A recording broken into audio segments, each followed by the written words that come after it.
Oh my goodness. Welcome back, everybody. Welcome back to Phil's Recap and Review. This is going to be for The Walking Dead Season 9, Episode 3, Warning Signs. And I'm back, and I'll say this right off the bat for this episode. Let me turn down the music. I'll say this right off the bat for this particular episode. I think this was the best of this season so far. I think there was some stuff in this episode I really liked. A couple of individual shots, a couple of setups. The whole basis around a mystery happening and someone killed somebody or someone did something and then everyone discussing it and having to figure that out, I thought was pretty cool. Some of the breakdown discussions were neat, and some of the shots, like when Maggie and Daryl are walking away from the murder. If this is somewhat of a tone of the future of The Walking Dead, I don't mind the tone. The problem I have with this particular episode, and we're going to get into this in a second, was, again, a lot of the stuff that we're dealing with certain characters is characters I don't care about enough. I like everything to deal with some of our main characters, but I don't like the advertising of Rick's final 2 episodes. It's seeming that it's going to come out of nowhere. They're advertising that in the press. I don't care too much about the Oceanside people, so I had a tough time relating or like gravitating onto that. But for the most part, I will say that this was my favorite of the 3 episodes so far. I think this was the best one. But I am not. The first half was very fucking boring, dude. But I'm not alone this evening. I have with me Joe Dirtylockz, who is very sick with strep throat, joining us tonight. He might not be able to join us for the whole podcast, so he hasn't been able to join us at all this year, except for a "What did Joe think?" Joe doesn't usually sound like this or look like this. Usually he might be yawning, but now Joe has a very unique tone to his voice. And of course, we're not alone. We have the live motherfucking chat. So, I mean, there is stuff to pick apart in this episode, Joe, but did you think this was maybe a little bit better than the first 2? What are your take on The Walking Dead so far this season? Do you see any improvement? What are your thoughts from what you can put together right now? Oh, Jesus. No, there's no improvement so far. I don't really have much of a thought. The first half of this episode was pretty boring. I didn't get much out of it. I enjoyed the Carol getting taken. Yeah, the RoboCop section. I enjoyed that too. I enjoyed the end with the kill there. The Oceanside kill. Turning around, yeah. And Daryl walking away. Ladies and gentlemen, I don't think you realize how sick. Joe gets sick maybe once every 5 to 10 years. He is infected with the zombie plague right now. But I guess what you're saying, Joe, I agree. I think those sections were actually felt like what I want The Walking Dead to feel like. The part... That being said, too, I didn't agree with you showed us the way. There's difference between like all the crimes that happened before the war to end all wars and rebuild society a year later. People want to know, right? And then what happened with Gregory, which was actively trying to kill Maggie now. Right. Absolutely. Did you like... I think there's a big difference. So Tim Gersh dislikes just because there's no Worf. Corey Mitchell says probably the best episode in the last couple of years. She's going to be controlled just as Vengeance or become the new Negan. Hello, Santovia. Great to see you. Is Joe doing his Rick Grimes impression right now when he's talking? Is that what's happening? I think that's exactly what's happening right now. Joe's got strep throat. Joe won't be on for too long. He can't talk much, and he's gonna start fucking hacking up shit. Yeah, so. this is tougher than Joe thought. He at first he's like, I can do this. I'm gonna make it. And someone's asking me why. Who was that? Was that Bertie is asking me why am I torturing Joe? I'm torturing Joe because I only get Joe every other week, and there was a mess up with the first week, so this is the first time we've had Joe. So I'm torturing him by making him come out here and discuss this awesome episode of The Walking Dead. Killmonger says, no. D, great to see D in the live chat. It was kind of lame, kind of boring. Why am I... She wanted me to cancel. Oh, she didn't want me to cancel. She said, did you call Phil and tell him you said? No. This was this morning, like right after I got home from the doctor when I was still really, really ill. And I was like, oh. Joe probably told Katie that, no, Phil said I had to do it. Fuck that guy. Oh, I wanted to do it. Oh, the fact that the Maggie 9000 had some personality tonight. Careful, Joe. You look ready for some mercy. I mean, Joe put himself out here tonight, guys. Atari Dad says, Phil Issues Guy Joe, I know you said you didn't care much for the All Out War arc in the comics, or Joe, this is to Joe, but did you like the current arc in the comics any better? And about what's going on now, Joe, do you have any memory of it? I know you kind of quickly. I've only gotten through this much of the comics right here, the first three pendiums. So I you're don't follow it on a monthly or anything. So when the fourth compendium comes out, I'll burn through that. so this stuff is pretty new to you. This stuff isn't familiar, and I'm not familiar with this section of the comics. I'm only familiar with the first 100 issues of the comics. After that, I sort of stopped to try to just experience the show on its own, and I'll go back and some of this stuff is in the third compendium, like after the war, but it all goes into the Whisperers from there. Get better, Joe. We get some. I thought this Joe. Johnny says, I thought this episode was back to shit. Maggie has to be forgiven for Negan. It's time to see Negan. Oh, it's time to see Negan line was corny at the end. There was a lot of kind of corny stuff in there. Joe, get some NyQuil.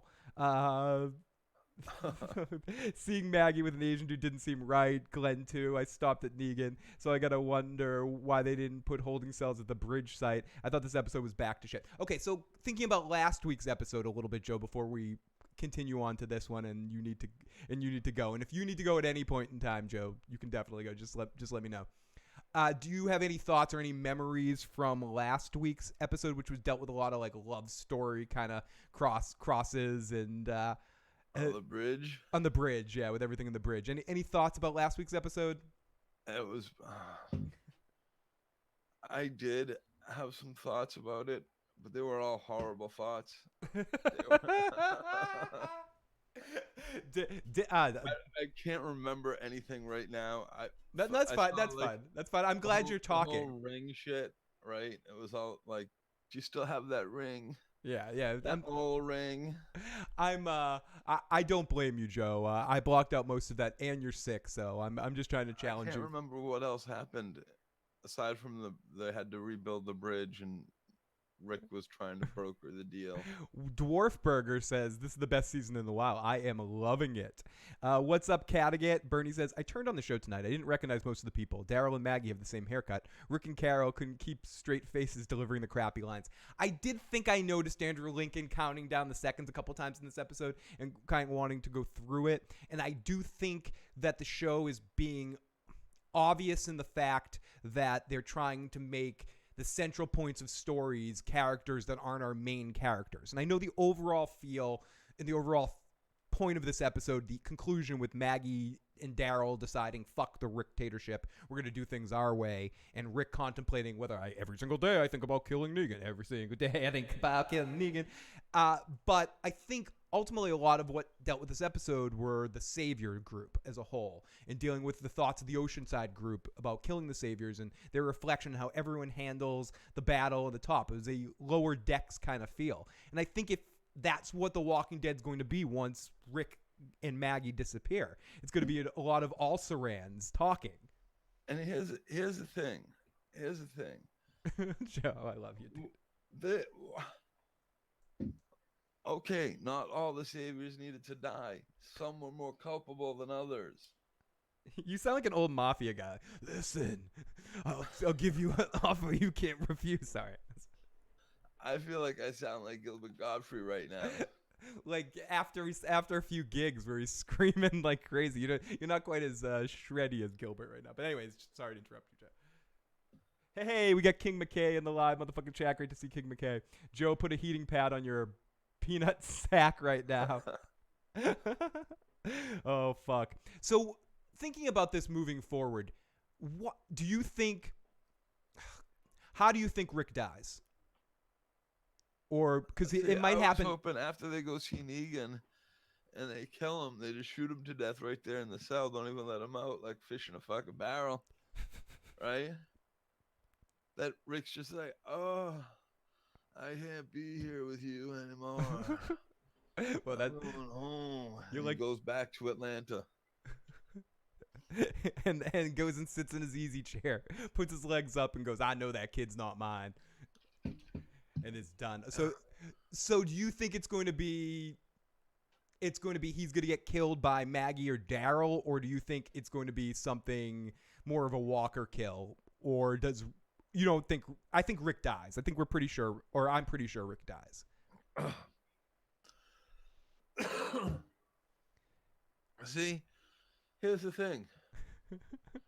In the books, Michonne, right? After the war, and it's been about a year, she's been shacked up with what's his name? King, what's Ezekiel. Ezekiel. Hi, I'm Rob. Talking to the Godfather guy. So she's like, I gotta go, and she like leaves, right? And we actually get a video game chapter that's about part of the time is about that Telltale Michonne is about her walkabout after the war. So I was hoping that maybe they take a page out of the book and just switch the character. I have a question about Rick that. Do that. I have a question about that, Joe. Is Michonne video game stuff, is that show canon or is that comic canon, or is it just in the show universe? I'm just in the video game universe. Comic canon, and what it is it's in the comic book. She goes off on her own. She just leaves after about a year of after the war, and she's been hooked up with King Ezekiel, and she just like, I can't stay. I gotta go. I gotta leave. I can't be here anymore. And she leaves. Interesting. And so the video game part is a piece of that. Piece of that timeline. Oh, it's okay, Joe. I'm worried. I bet Rick fights Negan to the death. He set it up tonight. Wolf bite. You heard it here first. Excuse me. Dwarf Burger thinks that he dies defending Negan. And people are worried about you, Joe. Are you okay? Rick will die in a murder-suicide with Michonne, like Judas. This is painful, says Bernie. I love you too, says Centovia. I bet Michonne is out of here next season. She has that Marvel Universe thing. Joe better share the scissor. Can we get some translate for Joe for me? It's Joe's sick. That's the Joe sickness. Clementine's story is also connected to the comic universe as well. So, Joe, before I let you go, because I'm not gonna keep you here all night. You're welcome to stay for as long as you want, but if you want to go, like I said, if you want to go at any point, I fully understand it. Any other thoughts about this episode? Do you agree with that this was better than the other two? And I do. Just the fact, like, here's the thing. Rick should never have even gone up and asked Daryl that shit, because yes, he would have fucking killed that dude right out in front of everybody. The sheer fact that they want to say Daryl did it, you're a fucking idiot. Right? Yeah. You're an absolute fucking idiot. He was going to kill him right there in the middle of camp. He wouldn't have just beat him up. He would have beat him to death. Yeah, Daryl. That was last week, right? Yeah, that was last week. That shameless guy, that Black Flag guy. Yep. Yeah. Rick. He would have killed him right then and there, right in front of everybody, because, and Talking Spit says, I enjoyed this, guys. Come on. I enjoyed this tonight's episode. I enjoyed the second half of this episode at times a lot. I found myself getting into it and actually asking questions about what was going on in the scene rather than questioning what was happening. I definitely enjoyed this episode more than a lot of the other two episodes. I'm not going to – this wasn't – I found last week's episode tremendously bad. I thought that was one of the worst in a while. And I think this was an improvement. But I don't see how the show gets better long-term without Rick Grimes on it. Because, or Joe, you disagree with that? You think it has a chance to get better without Rick? I do. I think it has a chance to get better without Rick.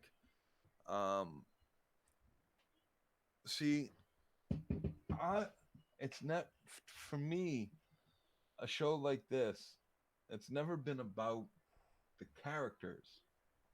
Like, it's about all the characters. It's not about each individual character at this point. It's about humanity. It's about same. They're all the same character. They're all zombie apocalypse survivors who've lost everything, who've lost someone, who've done things to get by, bad things. right? They're all the same character pretty much. So it's not necessarily about the individual character. Yeah, there's differences, there's personality differences, there's leadership differences, there's fucking whatever. But it's it's about Sorry. the humanity character getting on with it. Yeah, it's kind of what Rick was It's about saying. the apocalypse, like And I would add to that to say bigger that than any one character. I would add to that to say that because of the show's strengths and weaknesses and not necessarily having the exceptional strength to write detailed characters that make a lot of sense, it's all in the actors' performances that create that dynamic. I Right. think that having the characters be interchangeable could create some interesting senses moving forward too. So I Yes.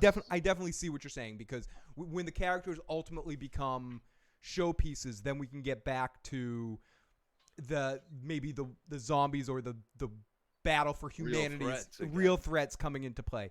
But No shield. but the over problem character with head. that is you get to the point in the later Nightmare on Elm Street movies or something where Freddy's the star, and then you have these characters you don't care about and they die and it doesn't mean anything. The Nightmare on Elm Street Part 3 and 1 are the best ones because you care about the characters before they die.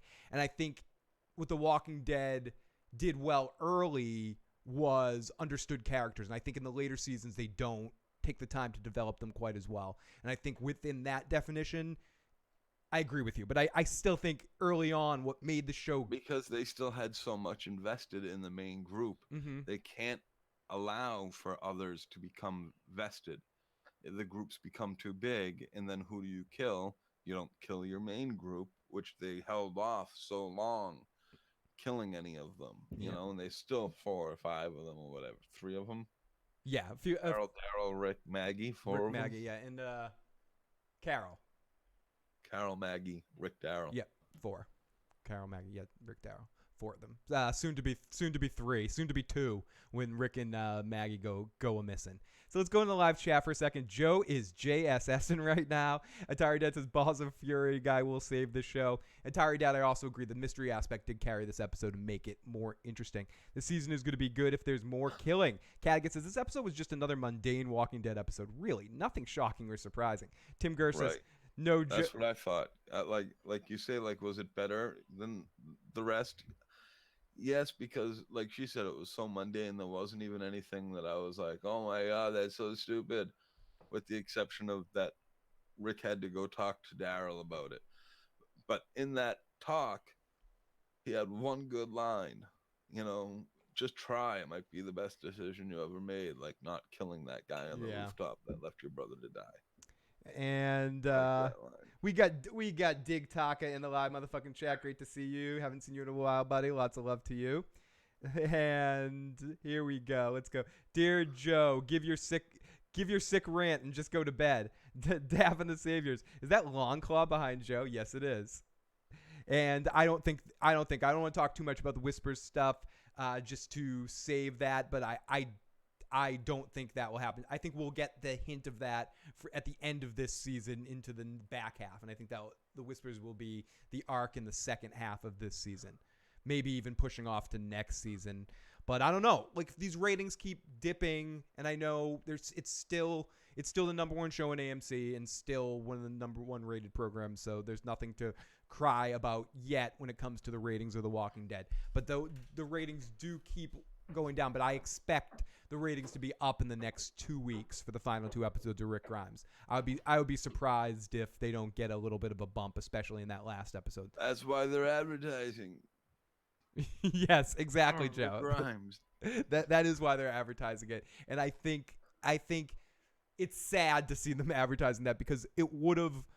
I don't know how it's going to happen yet. I don't want to spend too much time dwelling on this, but it would have been more effective if somehow they could keep it a secret. You kill a motherfucker, and it makes everybody that left come back the next week. Mm-hmm. Oh my God! And then you got the 17 billion people again. But nobody's coming back. Nobody's coming back to see Rick Grimes' last up. Maybe. I doubt it. No. This is just to hold on to the people they got. Chalk says, maybe Rick's fate is a wakes up and everything's a dream. The Newhart thing. Dig Taka says, it's a shame they won't get there, Phil. At the time Gregory's trying to kill Maggie was right at the Whisper storyline. and it's almost like they have to reset the deck of that because of losing Carl and now losing Rick too. So they have to figure out new ways and new characters to fill in the gaps there. But I think that's what they're hoping is going to be their big thing, that's going to get people talking again when we get to that. So I guess there's no more foreplay to this, Joe. It's about time to start. I mean, I don't know if this is your escape time, but let's get into this. Recap this shit. Let's recap. I hate strep throat, John. Let's get into this fucking recap shit right now, Joe. I'm not even gonna go big recap. There we go. So we open up and we get this cross the street sign, and we see a walker over a sign. Then we see a fenced in area, and we focus on something new. We see a bunghole. Someone asked to do walkers eat bungholes. And then eating several people, and it gets up as our main ones walk towards the body and then past it. That person's foot switches, and it's the dude from last week where he's surprised he's a walker, and it's a message saying final warning, and I said best intro of the season. The one thing that I did want to remark about is that we get that music, that it's a big surprise that he's turning into a walker. At this point, 9 seasons in, is it really? Should we get surprise music when someone turns from human into zombie? It's like this big intense dun dun dun dun dun. But at this point, it's that someone turned him into a zombie. Right. It's what happened. It sets up the mystery of the episode. But someone has a question. Why would you turn him into a zombie? Like, creating more zombies is just bad policy. I understand you want to torture him, but guess what? He's dead. You should have just cut off all his fucking fingers, punched out his fucking teeth or hit him out with a bat or something, like really cut his testicles off or whatever you want to do. Fucking beat him with that schlong that we've all seen in Shameless. But turning him into a zombie only puts you at risk later. Oh my goodness. Sorry. Every time I see the same intro and that little kid eating out of the toilet. Oh, gross. Okay, Joe. So someone has a comment for you. This is from Ngiana. What do you get to say? You're not saving the world, Ray. You're just getting it ready for me. Sorry, Negan just wanted to say hi, Joe. He's missed you. Negan's missed you. He's sitting in a cell waiting for you, Joe. He can't wait to get back on his television screen entertaining you. People are gonna be so happy when Negan hits the scene. So we'll talk more about that at the end. But someone says, Joe, don't leave us, please don't leave us. We got Cynthia, Cynical Lindsay. I keep saying Cynthia because of the CY. Cynical Lindsay in the live motherfucking chat. Great to see her. Atari Dad, just to complete your Newhart analogy, Andrew Lincoln's character from Love Actually can actually wake up next to Keira Knightley. Thank you. That'd be great. This is speaking of Daryl and his brother Daryl and his other brother Daryl. He got mentioned tonight. Is anyone else tired of these motherfucking characters doing this motherfucking flip-flops? Literally in this episode, Maggie and Daryl had like we saw like several flip-flops. You know what? We should totally get on board with Rick, and makes sense. He probably makes sense for my kid. We should kind of do things his way. By the end of the episode, walking through, you know what? Rick's full of shit, and we should totally break in and kill Negan. And as we saw in the preview for next week, Daryl for some reason gets into a fist fight with Rick too. Let's attack Rick and distract him while I go and kill Negan. Okay, well, why don't you do that? And then it just flips. Daryl, it's hard to just understand where his real personality lies, Joe. What does Daryl really care or want? Is he just as flimsy as the wind? And because of growing up with a brother like Merle, and it's interesting to actually talk about some Walking Dead shit instead of talking about it be shit. Is Daryl fucked up because of Merle? In a small group that he knows is a just group that will do what it takes to survive as long as they do the right thing. And this bigger society isn't something that Daryl's ever fit into, and he's not a leader. He's been put in a role as a role model that he's not used to. You've completely removed Daryl from his comfort zone. He's a scout. He's a fucking, he's a rogue. He should be out there fucking roguing. Yeah, he's not playing fucking leader of people he wants to kill for a year. What? Lindsay says, who's willing to bet that Maggie and Daryl will have a moment of clarity about Rick's philosophy as soon as he dies?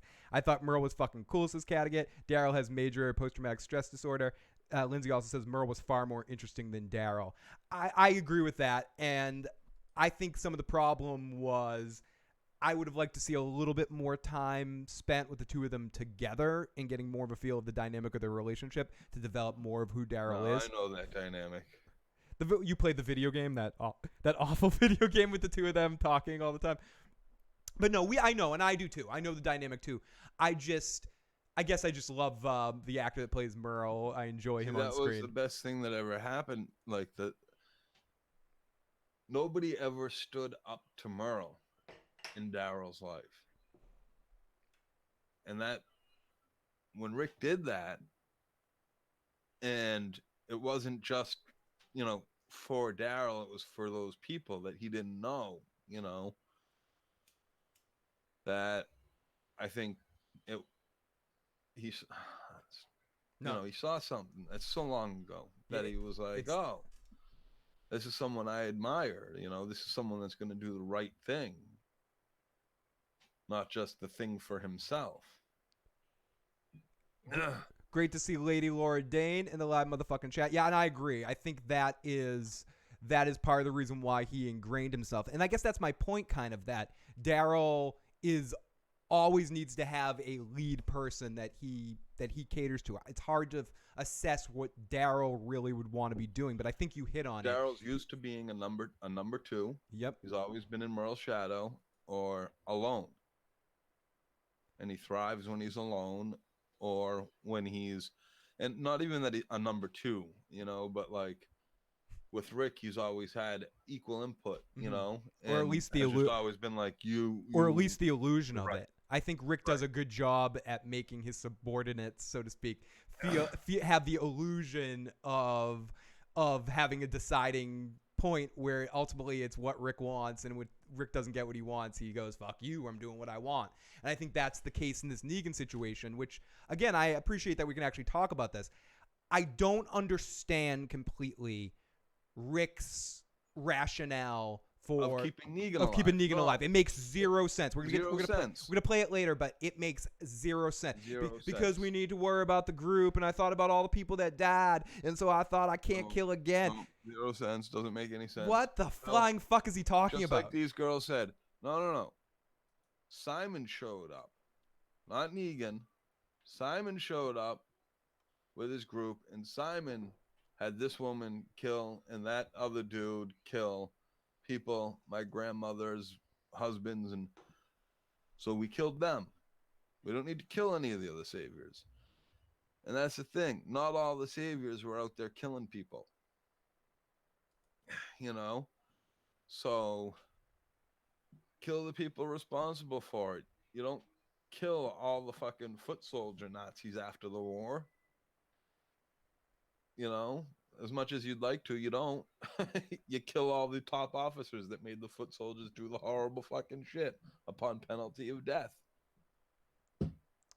And sorry, I'm reading the live chat too. Well, but that being said, this chick took fucking personal joy. Right, she took joy in killing that little boy. Right, and she didn't deny it. She definitely did. I was on. They made the right decision in that moment. It's a tough thing to say, but it's. Yeah, I thought that was interestingly done. I just wish it was I wish I cared more about the Oceanside people, and I wish she was, I wish she was a better actress. She didn't sell it quite for me, but I think it was a good setup. I dig her. Thing is I just wish that Maggie or Daryl would have said not the same thing. No, Gregory tried to actively kill me that night. Yeah, that shit happened a year ago, pre-war. Right, settlement. there was a war Carnage. going on. I mean, ultimately they didn't cater into saying it's okay what you did until they got into the whole, well, you took too much enjoyment on it. You started touching yourself while you were doing it and smiling and going freaky and being like, oh yeah, baby, I love murder, and turning into Freddy Krueger or some shit like that. Let's jump in the live chat. Why did AMC raise Norman Reedus' pay so high? What is he going to do when The Walking Dead's over? World's dirtiest jobs? He's going to get his own another bike show on AMC.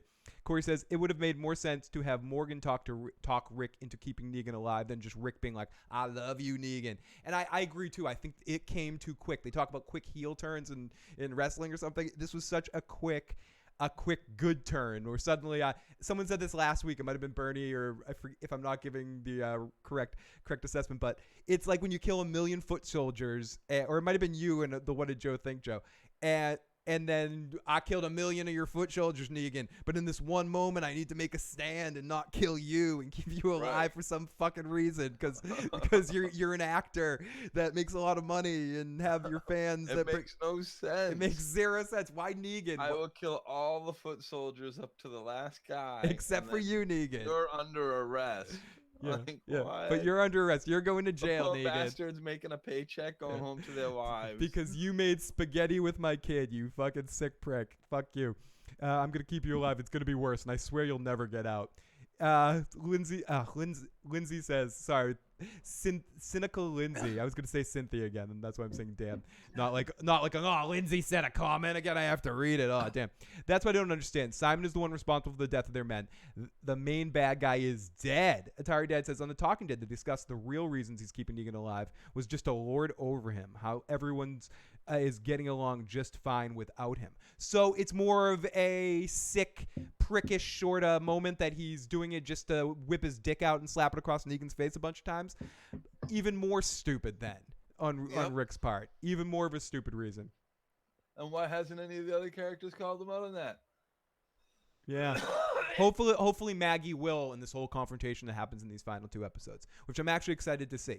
Norman Reedus they're not wasting time. The best thing I'll say about the changeover of leadership in The Walking Dead so far, something I notice, it seems like with the new showrunner, she wants to get things done a little quicker.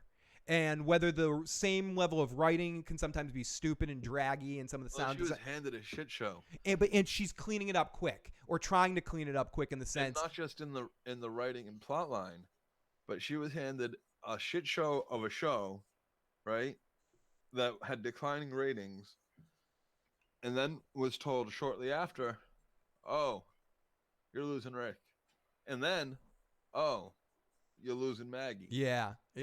So and I like how they're not wasting any time to get to the point where 4 episodes in next week and they're going after Negan. It's not waiting 20 episodes of 3 days at a time to see sweat roll down Maggie's face as she considers the options of killing Negan. I know it seemed like some flip-flops, and it's absolutely right what Lindsay was saying. It's been a shit ton of flip-flops, but I'm glad that they're at least getting to the business of having this happen in episode 4 instead of, I mean, it could be a victim of having to do this early because Andrew Lincoln's like, get me the fuck out of here. I want it out in 6 episodes. Well, Andrew, we can kind of spread your 6 episodes throughout the season. No, get me off of here as soon as you fucking can. Get me off this show now is what Andrew Lincoln apparently said, because they can't get him off. Wait, that sounds wrong. They can't get him off fast enough off the show.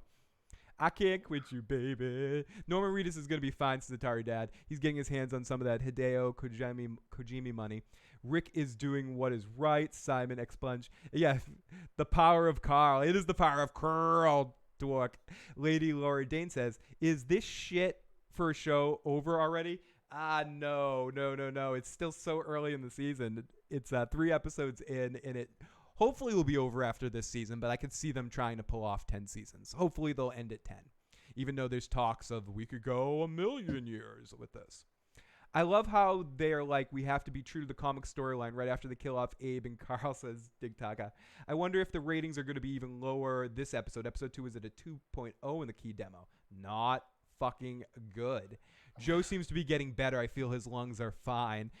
Joe has warmed up a little bit. I agree. He's as time goes on. He's hitting a good stretch. Right when we say that, he's gonna fall down. He's gonna be like, "Fuck you guys, I'm not doing good at all. I'm leaving." And Rick will regret leaving the show. Andrew Lincoln will regret leaving the show, says Dwarfburger. Negan's release will have to be Maggie. Somehow will Negan save Maggie's life and they'll be friends. Casey Atheist, great to see you, buddy. I highly doubt there'll be a payoff to Negan, Phil. They can't do a payoff to save their fucking asses. Lindsay, you're fucking right. 2 points to Lindsay. So we come back in on the episode, and if people don't know, Norman Reedus is starring in this bizarre game called Death Stranded, produced by the Metal Gear creator. Oh, interesting. That I think Norman Reedus will be good for video games. I think him doing some video game voice work would be cool for him in the future. So back, Rick puts his boots on, and Andrew Lincoln's counting the seconds till he's done. He kisses his sleeping Michonne, and he sees his baby dreaming, but baby coughs. And Joe, I agree with you 100%. The beginning of this episode, all of this shit was boring as hell. I think the end of this episode was good. If you keep that pace through a whole episode, I'll come out here and say this was a good episode beginning to end. The beginning of this episode is slow as shit and not good. And it's not even about being slow. It was just not good and kind of cheesy. So he heads in and he grabs a tomato. He grabs a puts it on tomato. Carl's grave, because Yep. he should have the first ripe tomato. Carl. They're using his face too. Hey, dude, we got Amanda Kane in the live chat. Great. Amanda's been busy, but wanted to come check out a live show. Great to see Amanda. And then the imagery at the end. Did you catch it? So there was a lot about the tomatoes. Oh, it's all about the tomatoes. Tomato Rick put on the grave. Then there was the tomato fuckface took from the cart. And then there was the trampled on tomato. Oh, at the trampled end on the attack of the killer tomatoes. that Rick saw.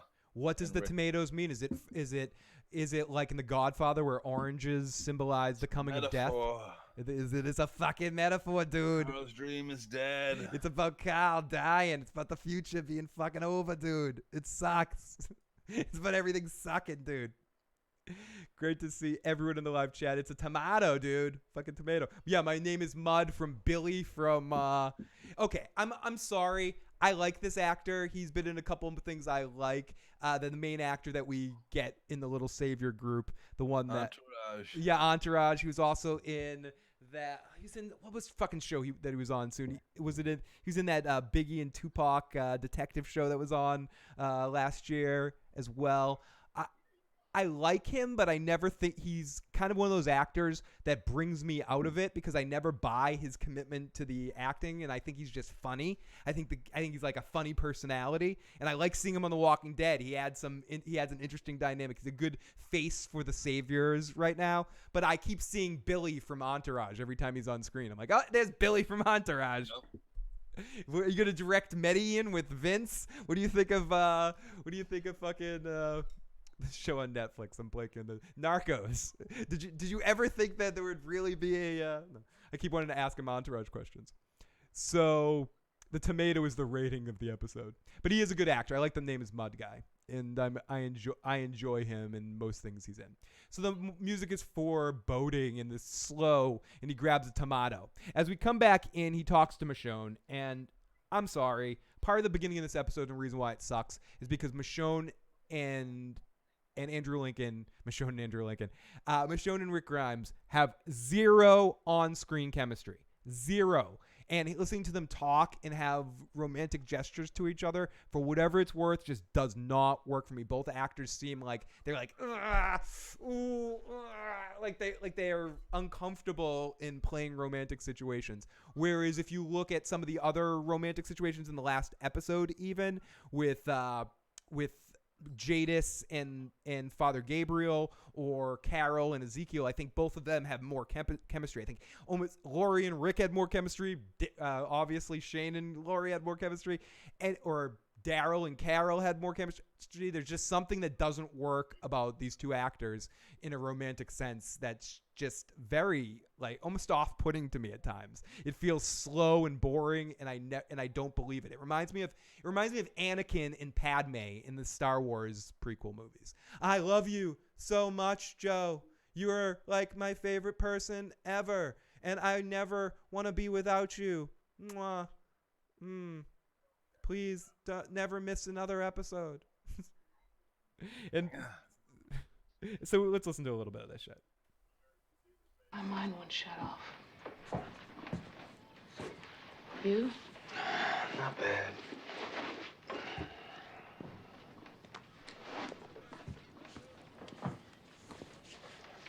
And there's just a lot of, I'm sorry, I can't even listen to it. I can't even do it, Joe. I can't fucking do it. And then let's listen to I some know more. she is. Let's get to the point of this, where Michonne is writing the laws of our land, and Rick wants her to take a break from writing the laws of the land so they can have some nookie. And also, Michonne's not sure Daryl and Maggie are quite there yet. But she's still angry. Morning wood. Yeah, Rick's waking up with some morning wood. He walked out. He ate a tomato. He's feeling frisky. I gave the tomato to Carl. Yeah, he ate Carl. Carl fertilized that. That's some good fertilizer. Daryl, Carl. maybe others. Oh, you want me to go? I want it to work. Oh, it will. It will. Even if everyone isn't all in yet, they'll get there. Okay, I can't do it. I can't listen to this shit again. But Rick is confident that things will work out. And it almost to me seems, I wonder if it's going to be somehow this is going to cost Rick his life on some ways, or it's going to be a chance incident, because he's staying so strong to this. And it almost shouts out to me as Rick's urgency about everything working out, everyone getting along, we got to integrate the saviors, everything has to work out, is the stupid thing that he has to do to make it okay to make him die. So let's continue here. Bliss says, I would rather watch my parents kissing over and over again than Rick and Michonne. They've Ew. Thank you. Thank you for loving me. For what? Rick and Michonne had chemistry when they were in prison, when they were on the road, when they were friends. I agree with that. And because of the reason they had friendship chemistry, the Walking Dead writers were like, well, they have a good friendship chemistry, so we got to get Rick a girl, so let's do this. But I agree. I think when they first met and they kind of talked some shit to each other, they did have a cool chemistry. But I would have rather Rick stayed asexual. Yeah, I agree. So I don't need a lot of romance on The Walking Dead. It does. Right. It's just not a show that I think pulls that off well. He had more things to worry about than Michonne. Yeah, it's dirty. It's dirty out there. He needed to be married to his kids in the group. Yep, and married to his job. So then they kiss and it's like strangers, and then they have this thing right here, whatever this is. Whatever this is, Phil, play it. You want me to stop creating the foundations of a new civilization. Well, I can think of another way to build for the future.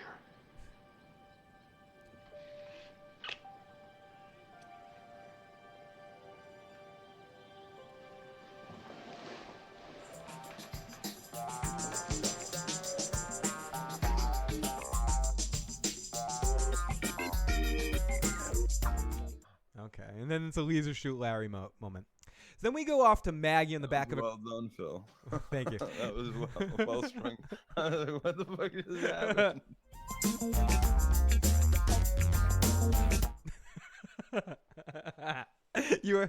Anyways, so we go off to Maggie in the back of a carriage with some dude, and some other dude comes out of the woods with an axe, and he's got a few folks with him, and it's a few saviors, and Did you think that was Glenn at first?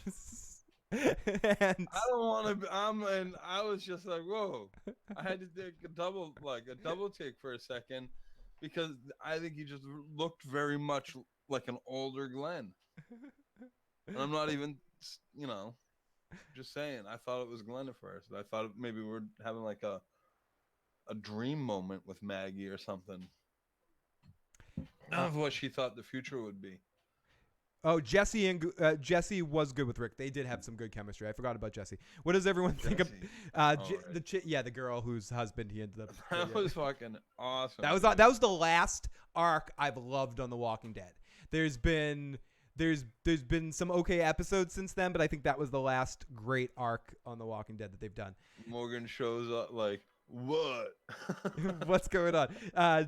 Oh, what does everyone think about not Glenna's TikTok? I said to answer your question, Joe. Dwarfburger said Maggie digs Asian guys. I'm glad you think that, Dig, but no, that's not what I was saying. I was thinking it was a dream sequence, older in the future, what she thought, and then I realized it wasn't. And where is Dwight? I think Dwight, the actor, has left the show, and they don't want to explain why his absence. I believe. No, Dr. Dre. Oh no, Dwight. Yeah, Dr. Dre. And he played Dr. Dre, didn't he? The kid from 24. No, not what's his name? Fucking. I know who you're talking about. Not that dude. It begins with an H. Whatever his name was. Begin with an H. No, Dwight is the dude with blonde hair. The redneck dude from last season. The dude that Daryl. The other guy with the bow and arrow. Right. And Mud called him Kemosabe. What's up, Austin? Where is Dwight? Just kidding. Phil, I hate having the popular opinion, right? Tom Heath, thank you. Heath is who you're looking for, Joe, or who I was looking for. Thank you, guys. Yeah, Heath. He was in 24. I wonder if Heath will come back. So Heath and Dwight are alone at some other area. But I don't think they've mentioned, to answer the Dwight question, I don't think they've mentioned where Dwight's been yet. I think he went off to look for his girl. Did he say that at the end of last season? Is that where Dwight went? No. Yeah, Daryl. Yeah, Daryl let Dwight leave. He did let him leave to go try to look for his girl. Leanna Finn, great to see you. Great to have Joe back. It is great to have Joe back. Sick or not, it's always better to have Joe here. Tom himself says, I hate to have the popular opinion, but 24 failed. To the new 20. I didn't even get a chance to watch the new 24. I enjoyed 24. 12 failed. Yeah, 12 was bad. I'm not going to 24.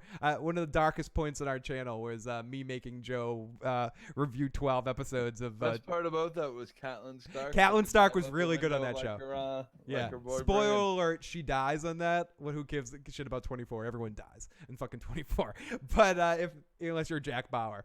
But yes, if you want to watch Joe be tortured like early on in our podcasting days, you can go back in the channel and watch Joe and I review 12 episodes of 24 Live Another Day and watch Joe like, oh, what am I doing here? What the fuck am I doing? Joe is the best. It is all Chloe's fault. It's always Chloe's fault. Okay, so let's listen to a little bit of Billy from Entourage here. Check out this scene. Kumbaya now. Why aren't you at the bridge? We're looking for a friend who went missing last night.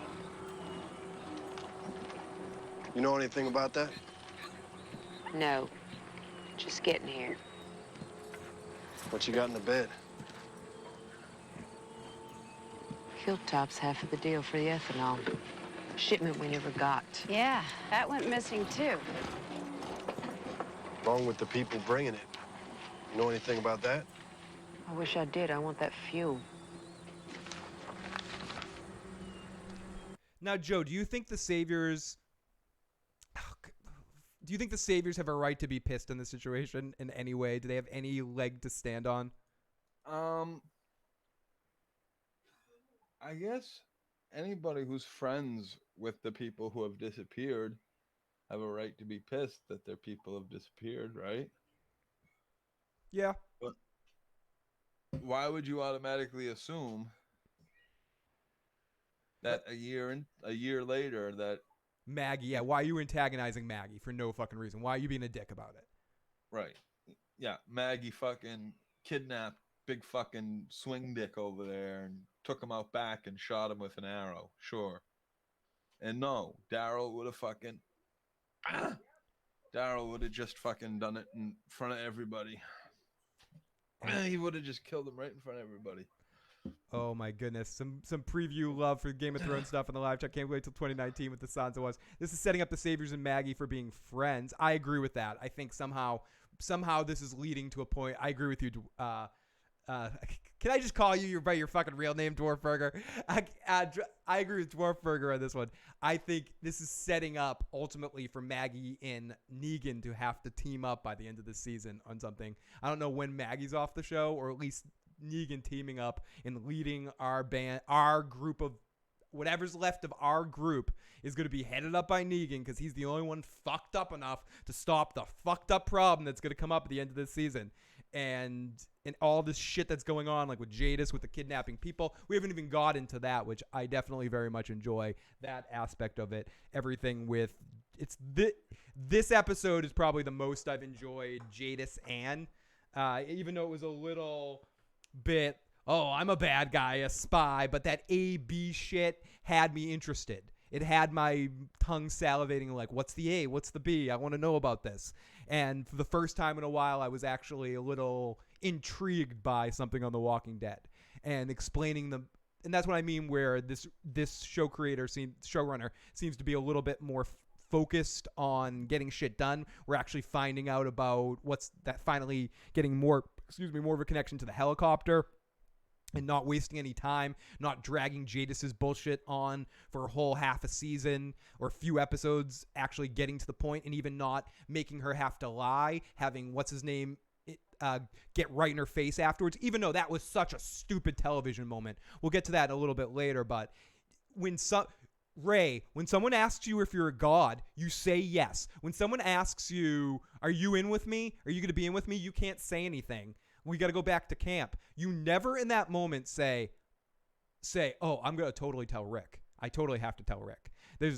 You lie to her in that moment.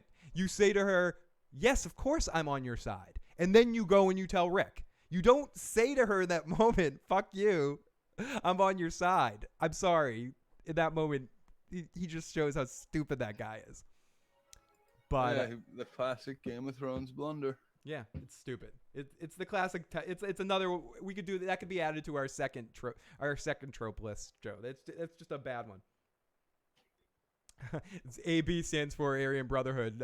They're from Oz, and they're going with Vern Schillinger in prison, right? Right, Tim. some Oz stuff. Oh, we got Big Kev who gave us a super chat donation. What the fuck is up? I think Daryl needs to fuck Maggie. She seems frustrated, or especially needs to get to Rosita and have a shower scene. She'll feel better. Big Kev, holy shit. Big Kev gets a spin of the wheel for that super chat donation, though. Big Kev, you're the man, buddy. Hope he will talk her down and turn against his Iron Brotherhood. Phil, no, you know Jadis is a freak of the sack, says Johnny Rico. Sometimes I whip my wiener around in circles, hoping to get it fast enough to fly away like a helicopter, Atari Dad. Holy shit. Jadis knows the 3 circles of applesauce. Phil, Gabe is too stupid to know to keep his mouth shut, says Centovia. They're going to get themselves a helicopter. I hope so. I hope this all ends with them getting themselves a helicopter. And maybe that's where Maggie won't die. She'll go off somewhere in the helicopter. But I doubt it. I think Maggie's going to die too. But I agree. Gabriel is far too stupid. I gave him too much credit in that moment, Centovia. So we go back to Rick and the doctor and baby Judith, and we get a happy-go-lucky montage that, again, this reminded me of Star Wars Attack of the Clones. The section where Anakin and Padme are in the fields, and they're just loving everything, and everyone's having a happy-go-lucky time. It's a day off. They're packing a week into a day. Okay. You sure? Come on, Daddy. 2, 3. Oh! Wow! All we ever wanted was everything. All we ever got. Doesn't that make you feel happy, Joe? Isn't that happy music? Don't you feel more? Doesn't that just warm your cold heart up on the mountain of Who Mountain? Isn't this beautiful? Every week into a day.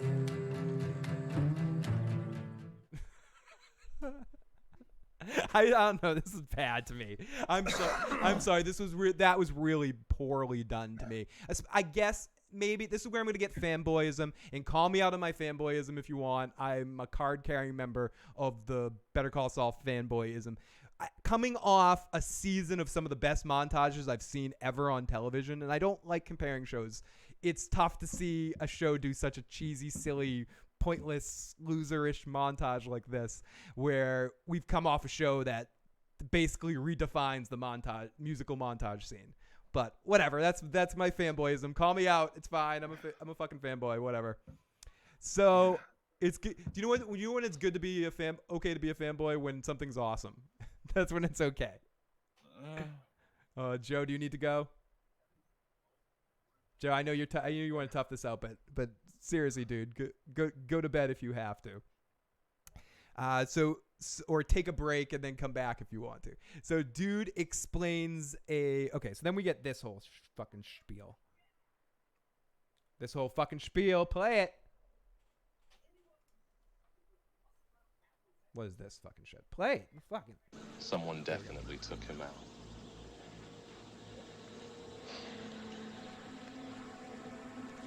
So we find out that the savior guy is dead, and they find out that he got taken out beforehand. So it sets up this big, weird mystery. Then we come back in, and we hear arguing. We hear TV mobs arguing about bullshit. Let's listen to a little bit of this.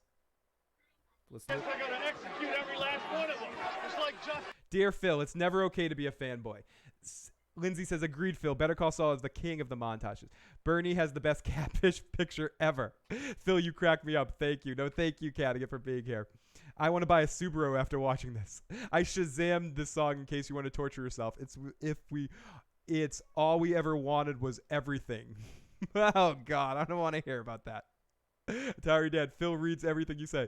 The faces on Phil and Joe's face. The faces Phil and Joe are priceless. It's fucking priceless. Dear Phil, it is never okay to be a fanboy. It is. I can't believe Joe's still alive, says Bernie. Bernie is get Joe some cocaine. Poor Joe. Tom, I paid top dollar for this pick. I need to get Joe. Better call Jason. Uh-oh. Go. Jason Voorhees is in here. So no one have any sex. Jason Voorhees will have to kill you, and he can't help it. It's on command. It's on command. You have sex, Jason kills you. Okay, so we come back in and we hear the TV mobs argue. Not if we have guns, too. Hey, you guys. Come on now, you guys. Come on. Rabble. And Carol tries to mitigate the situation, but shit's gone bad. And Daryl's back, and he's like, listen, shut up. I don't care who killed Justin. He was a fucking asshole. No one even knew his name. Fuck Justin. He was a dick. And Useless Dude with an axe is like, maybe it was both of you. This is where we get into some really cheesy lines here. Just listen back to this dialogue. Whether this is fun or not, some of this dialogue is painful. Let's listen back. What if we get over here? Stop this! Hey, guys! Yeah? That's it!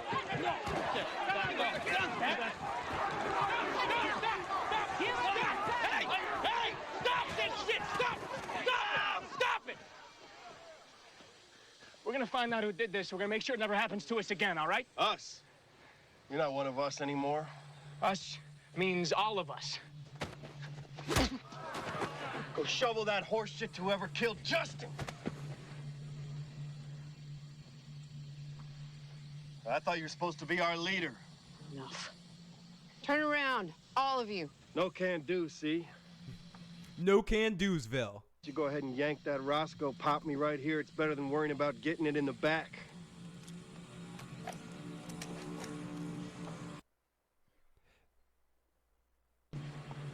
We don't want this. Hey, we just need to protect ourselves. No guns. Because you're the one who took out Justin. Oh, and what I meant is, then I missed the line in there. But there's one point of dialogue where he goes, I think you killed him, or I think, and then maybe it was you too. Maybe it was both of you. And it just gets really cheesy. And then pretty boy savior guy comes up. He's like, can we get some guns? And Rick rolls in right before everything stops. Rick just got perfect timing. Stops the fight. And Rick barks some orders, and everyone dissipates. And the other dude goes, can I get some guns? Rick asks Gabriel about Jadis and where she's been and to watch her. Gabriel covers for her with no questions. Did Gabriel do the right thing covering for Jadis here, Joe? Or should he have just immediately been like, come on, dude, give me a fucking break? Yeah, why would he? She blew me, so I'm going to say she was with me all night long. She didn't go kill this dude. Joe, it landed on, by the way, our Super Chat donation. We just got another Super Chat donation. Holy shit, a $20 Super Chat Nation. Thank you so much, Liana. That means so much, and you will get 2 spins of the wheel for that. Our spin of the wheel from Big Kev Joe landed on Joe character impression. Joe, give us your best Jadis impression from last season. Do you remember the Jadis talk? Give us. I'll give you my best Jadis impression from this season. Do it. Oh, Joe. Oh, Joe. Bless me, Father 5. Joe. Oh, Joe. Oh, my God. There you go, Big Kev. That's what you wanted, Big Kev. Leanna, thank you so much for that Super Chat donation. It means seriously more than you fucking know. Let's spin that wheel for you. Spin the fucking wheel. Joe. I love how you're healthy enough to give us character impressions. Number 1. Oh, fuck. Yes, review commentary of your choice, Leanna Finn. Email me at igotissuesman@gmail.com. You have a topic you want Joe and I to do a podcast on? Give me the topic. Email me at igotissuesman@gmail.com. We've got 2 coming up very soon. A review of Child's Play, the first one coming up, and also a review of Planes, Trains, and Automobiles coming up. So, Leanna, let me know. It's a movie, a topic, anything you want. Email me at igotissuesman@gmail.com and let me know what you want me to do. And let me spin the wheel one more time for you. And here we go. Bam. Quite an impression, Joe, people say. People like it, Joe. Joe character impressions is a popular one. So the next one landed on... So wherever you are, whatever you're drinking, everyone pick up your drink and take a sip of your drink. Everybody drink. Good, Leanna. I need a kick in the butt to do Game of Thrones stuff. So if you have a specific Game of Thrones topic you want Joe and I to do, definitely request it, and we will make it happen. So yes. So by law of the wheel, I have to do it. So please. Congrats to my boy Mike for killing his way to $80 million at the box office. Not bad for a 61-year-old dude, says Jason Voorhees.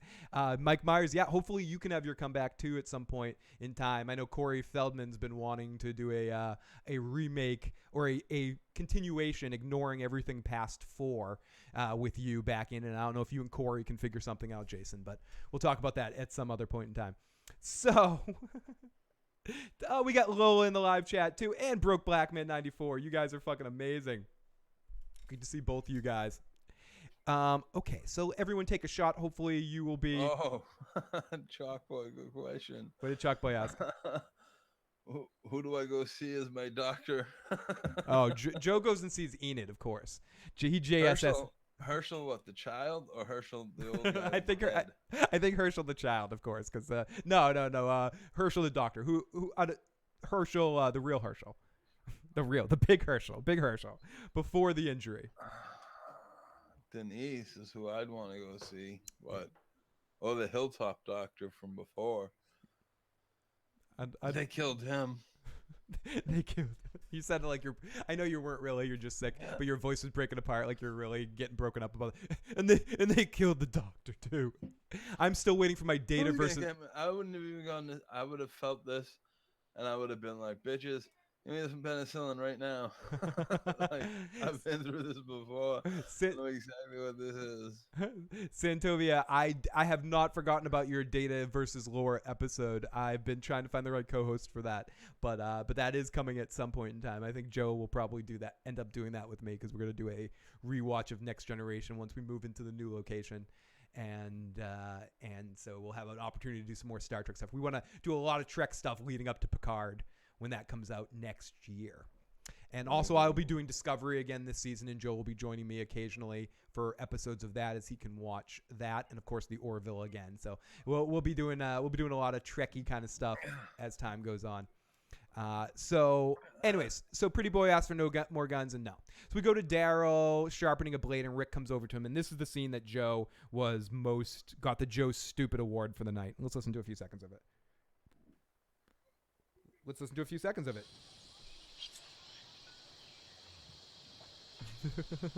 Go ahead. Ask.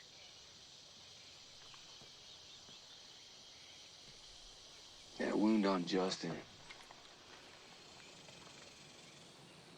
Looks like a puncture. I wondered if it could be from a knife. Dworkin, I got to get you, or who's Dworkin? I don't know who Dworkin is. Dwarf Burger. I got to get you on some Star Trek stuff. That's one of the things that you might have some fun with that Data lore episode. But it's small, round, and clean. Smaller and cleaner than a bullet hole. Kind of looks like an arrow hit him. Or a bolt. This kind of shit you used to do. When I had to. Do you think he's talking about being a cop? Mm-hmm. You really think I did it? No. But others do. So I'm making sure. If I'd have killed him, I'd have killed him in plain sight. Mm-hmm. I don't know who it is. Thank you, Dig why. Taka. So do you. Bringing all these people together. It was always gonna happen. No. It's the right thing to do.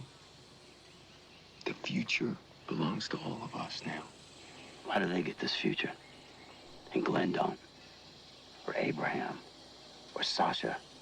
How many old characters can we say in one scene? All the people the kingdom lost? Hilltop? Oceanside? You ever think about what they want? What they'd do if they could?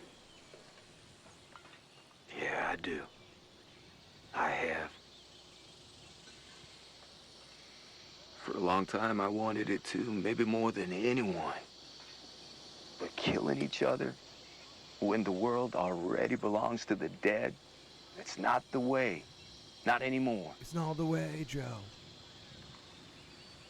And I agree with that to a point. Kill all the fuckers that did the wrong shit. That did the real bad shit. You know, not all the people that are in the Savior's groups.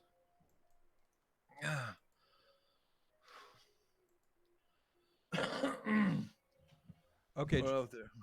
Sorry, Joe. Let's play a voicemail we have quickly here to fill in the gap. I think this might be from our buddy Dig Taka, maybe.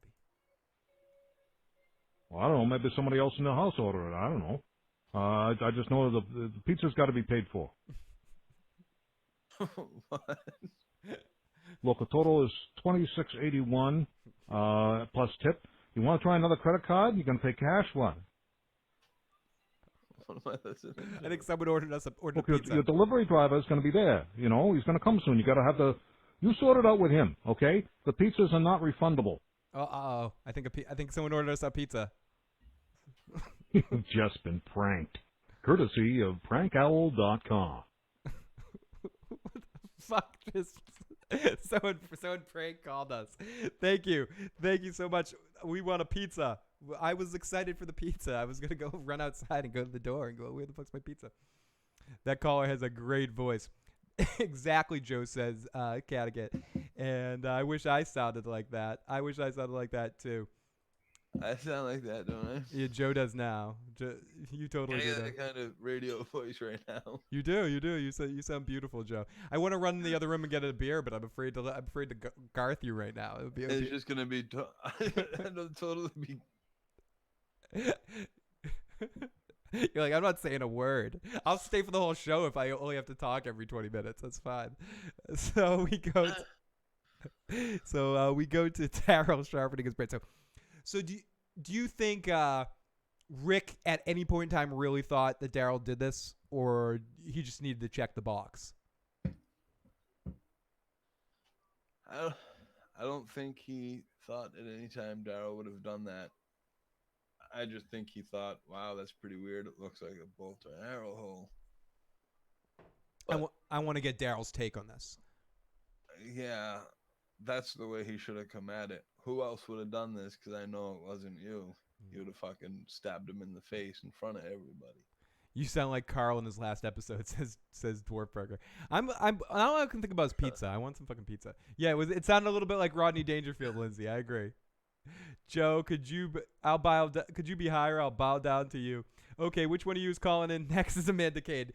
Definitely call in. If anyone does want to call in, you can always leave a voicemail at 781-990-8509. Let us know what you thought of this episode, or if you just want to leave a message for some other time. You can call that line 24 hours a day, 7 days a week. Leave us a message, leave us a song, leave us a silly rant, leave us whatever you want to leave us. So, or just never leave us. So we go off to the Walking Dead commercial with walkers taking selfies, the zombies in the selfie sticks. And what's amazing to me is that the commercials of The Walking Dead, how seamlessly it flows from show to this commercial where we see these zombies taking selfie photos. It's such a great couple of hours that AMC has going on right now. It's such beautiful television.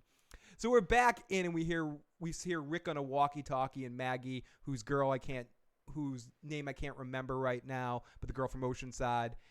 We hear chatter, and Maggie are going on, and we listen to this shit. We just hear some chatter on the radio as Rick leads the way. Rick leads the way. Clear. 3 is clear. Grid 4 is clear. Grid 5 clear. We see some cool visuals here. This is when the episode starts to get a little bit better. We see a burnt body in a car, and they see something. We see something in a house making some sounds, and they decide that they have to stop this because it's going to attract more walkers. So Maggie gets the walkers, and the other girl gets the thing in the house, and Rick is on his way. This is one of the moments in the episode where I don't dislike what happened here, but it's an interesting choice in this passing over the torch thing that they're doing. And to me, it doesn't work because we were talking about this earlier. I hear what Joe's saying, and I hear like the hope that the show could get better to a point where we get to characters that are almost disposable, so that anything can happen at any time, and we can kind of show the might of the walkers. But I care a lot about some of the characters that we've started this show with. There's only 4 of them left. There's only 4 of them left, and 2 of them are going to be gone after the season. But in this moment, in this scene, instead of following Maggie, we follow this other girl. And it's just an interesting choice. We follow Maggie. Instead of watching Maggie kill any walkers, we follow this girl walking towards the house. It ends up... And do the same stupid shit. She puts her weapon down. She goes to the most awkward place on the porch to reach it instead of just, like, pitchforking at it.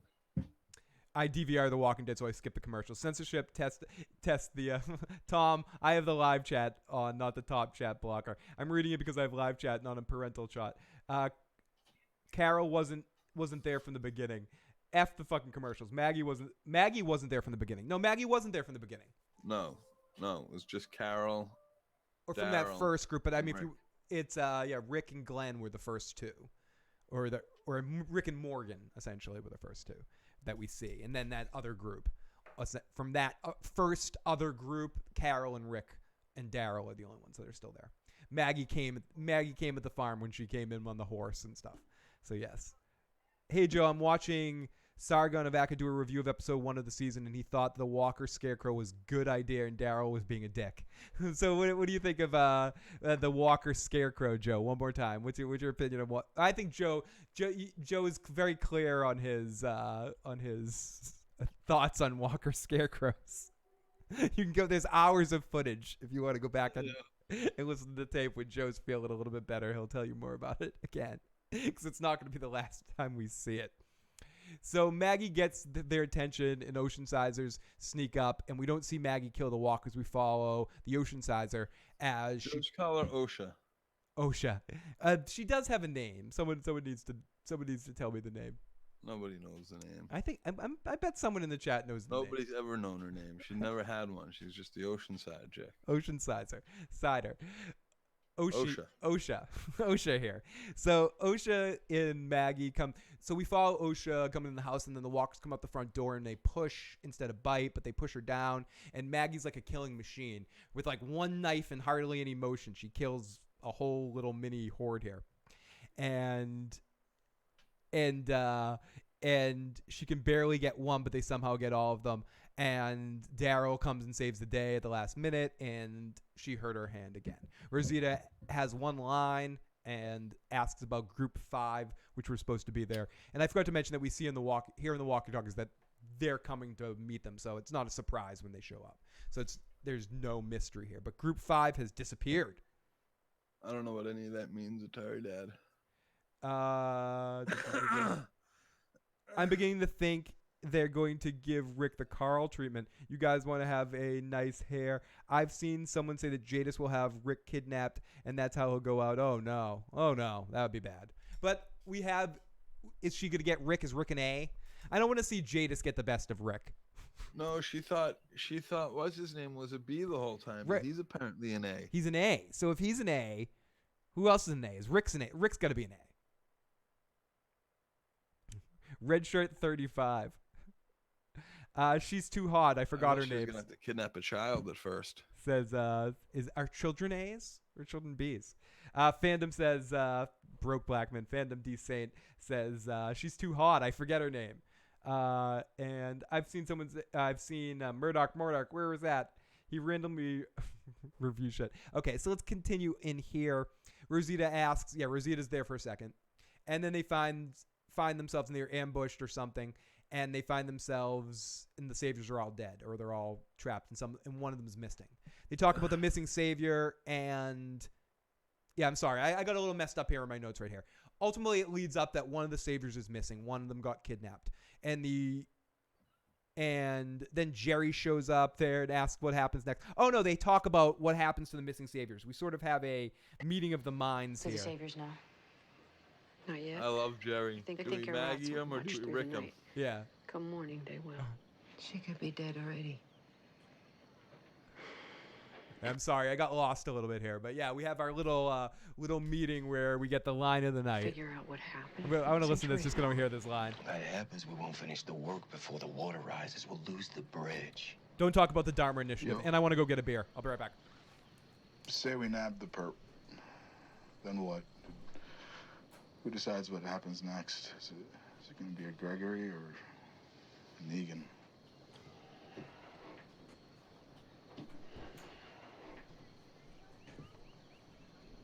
Well, whoever it is, when the time comes, they'll get what they deserve. Pair her up with someone you trust. We're out there till we find her.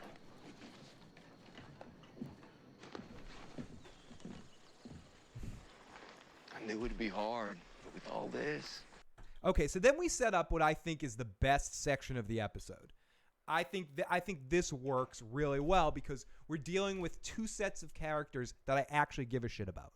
We get Carol and Rick having a really cool scene. And then we get Daryl and Maggie. And I kind of like, I don't like how they broke down what Maggie and Daryl were talking about at the end of the episode when they have them sort of flip-flopping it. I don't think they should have made them a little bit more vague here and a little less, we're just going to agree with what Rick says, but they seem to flip-flop a little bit, as someone was mentioning in the chat, and I agree with that. But I do really like the Rick and Carol scene.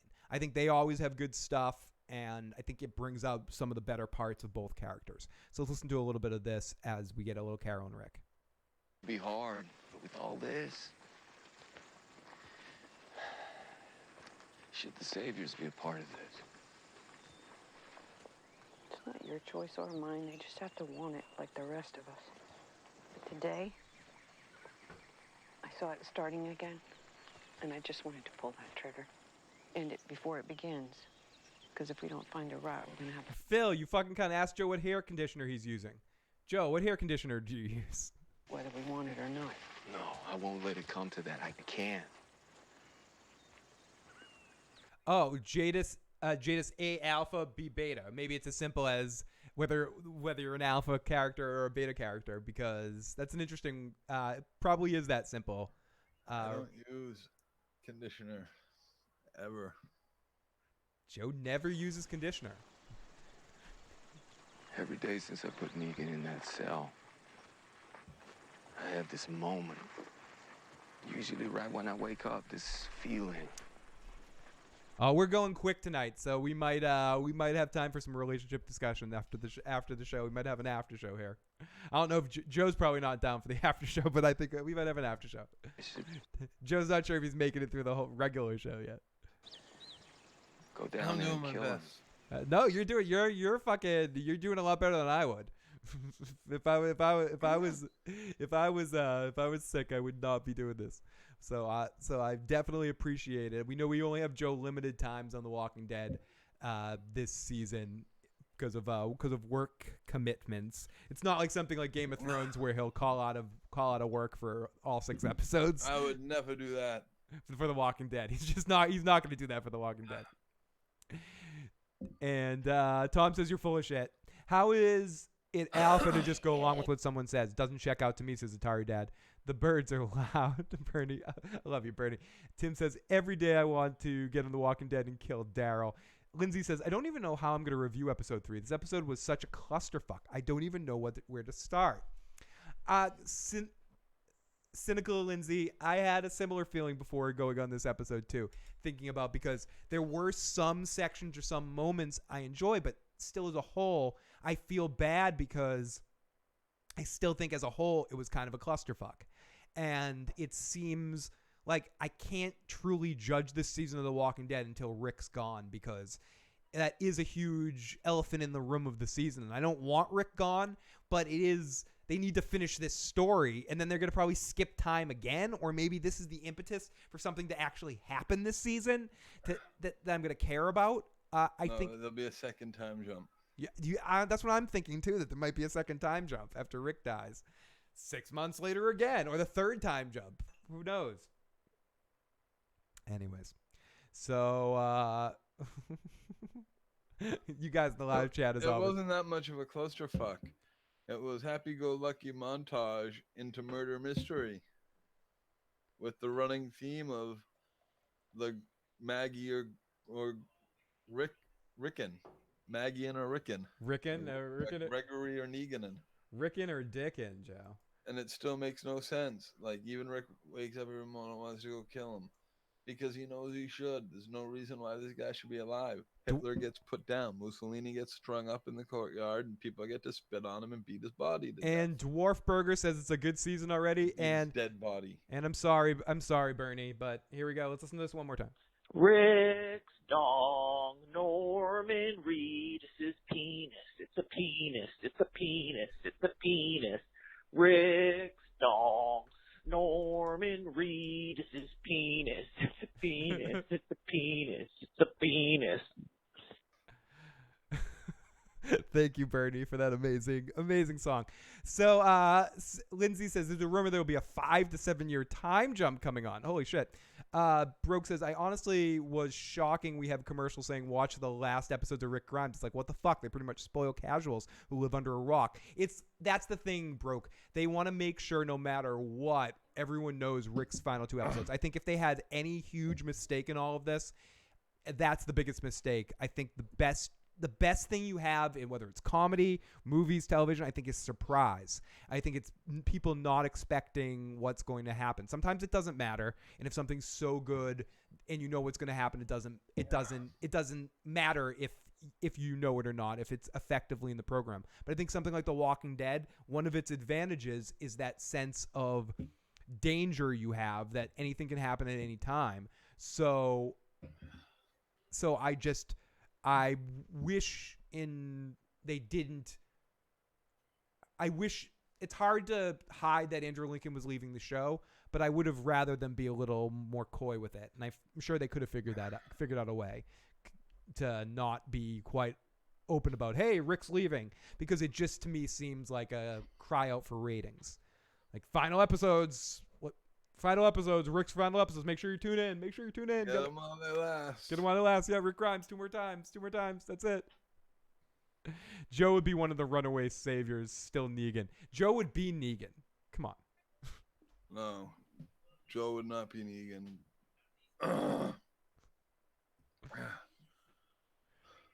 You'd be more.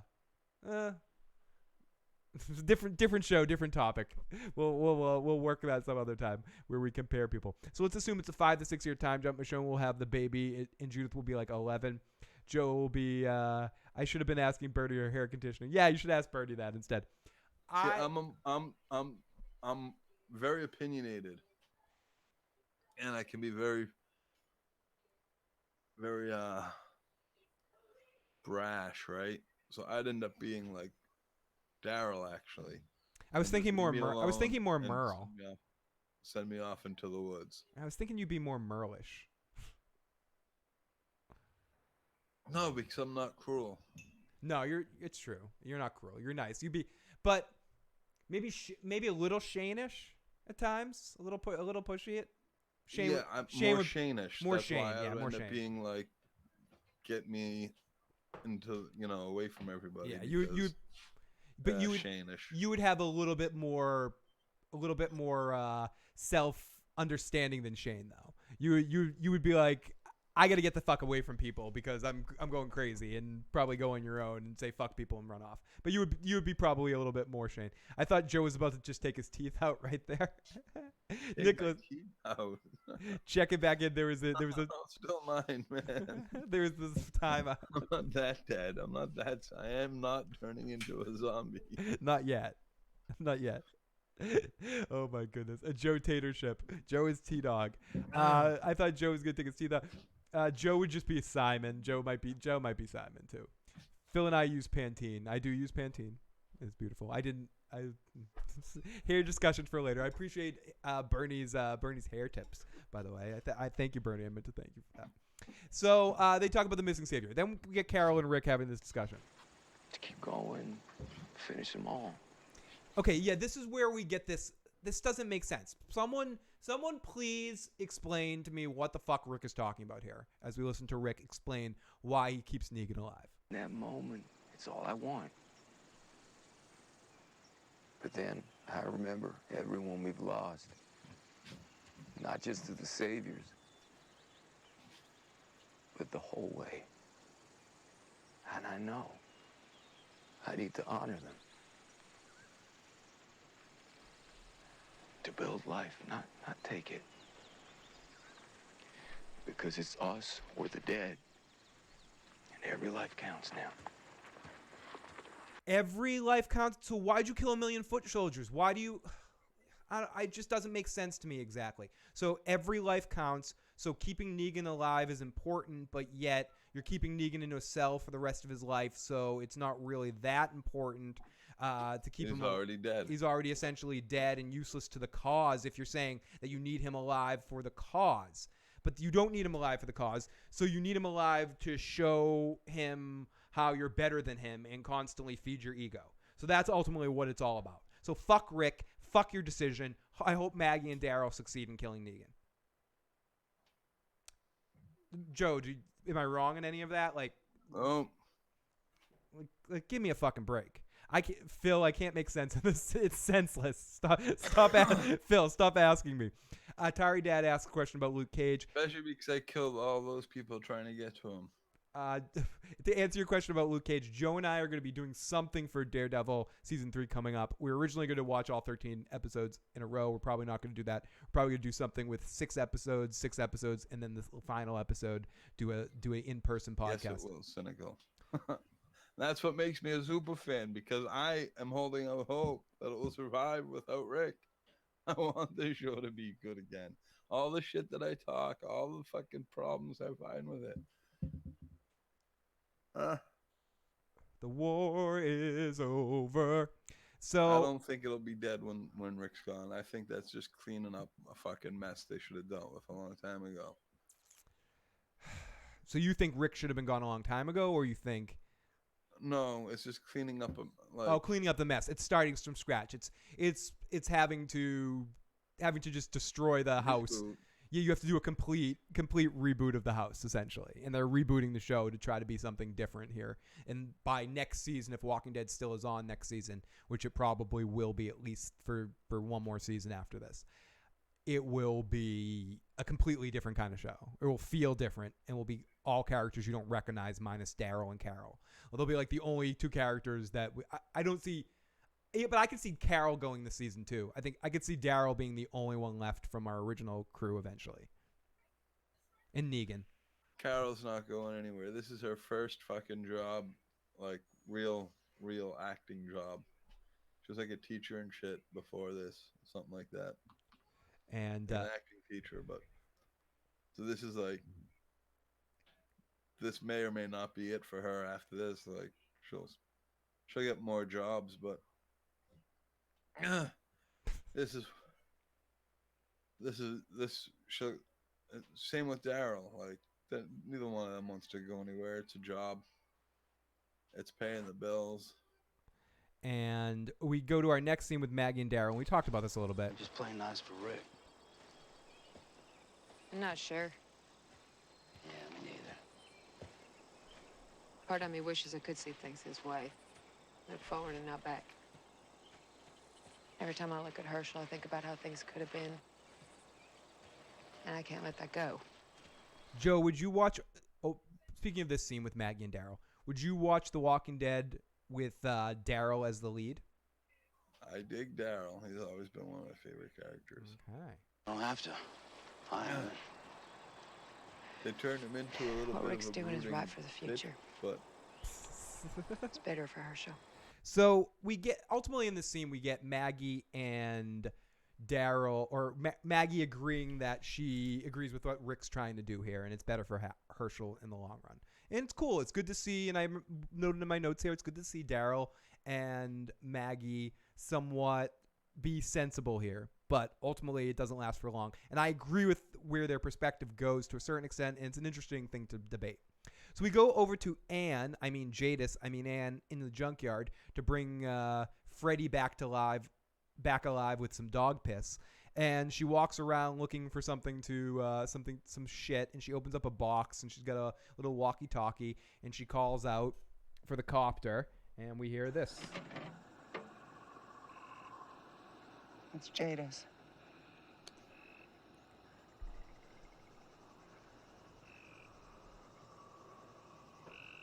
I know you're in range. I saw the helicopter last night.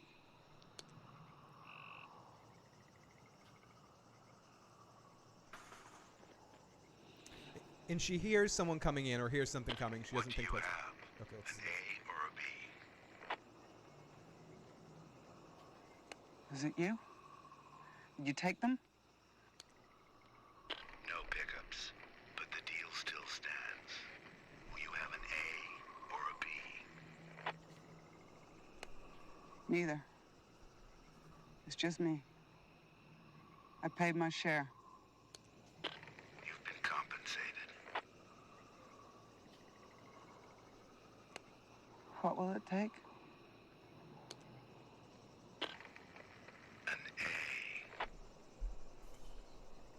Okay, so what's all this mean, Joe? So she is selling people to the helicopter people, and ultimately it's going to take an A to get her out of Dodge City and get her to be able to go to this new area.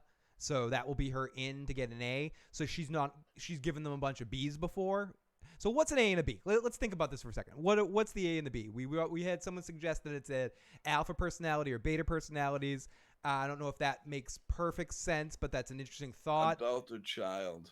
Adult or child. So you think A is an adult and a B is a child? The other way around? So how is Seth? How is Gabriel A now? Because he's a child. He didn't make the adult choice. Ah, okay. Fair enough. So A's are people that aren't coming willingly, and B's are ones that are coming willingly? Oh, adult. So she was making right before she whacked him. Oh, you're going to go turn me in? I thought you were an adult. Bam. Okay. I thought it was the other way around. I'm gonna listen to it again. I thought she said, "I thought you were a B, but I guess you're an A." Yes. So Jadis can't decide if she wants to be good or bad to save her life. Could be a personality type, like an A or personality type. I notice how loud their background sound effects are. Cynically, your mom. I remember your. Oh, hey, Tom. Well, A means anal, B means blowjob. Jadis can't decide if she wants to be good or bad to save her life. The new showrunner said there will be 3 major protagonists: Daryl, Michonne, and Carol. Seems like they're going to go with the Game of Thrones type vibe at this point, just not focus on one person. So let's listen to So she has her little conversation here, and then Father Gabriel shows up and confronts her. Did you do something to Justin? No. Then who were you talking to? Bring back Frank Darabont. Save the Walking Dead. That could be interesting. But there's contractual court case bullshit going on that you'd never. I don't think Frank Darabont would come back if you fucking paid him $1 million fucking dollars. I mean, he probably would do that, but I don't think AMC would pay him anything. They're like, we paid him enough. What did you do? Bad things. But not this. I stood for you. I care about you. Tell me the truth. Answer my questions. You traded people, yes? Yes. That's what you were going to do with me.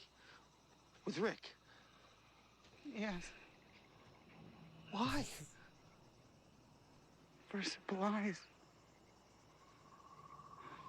For my people.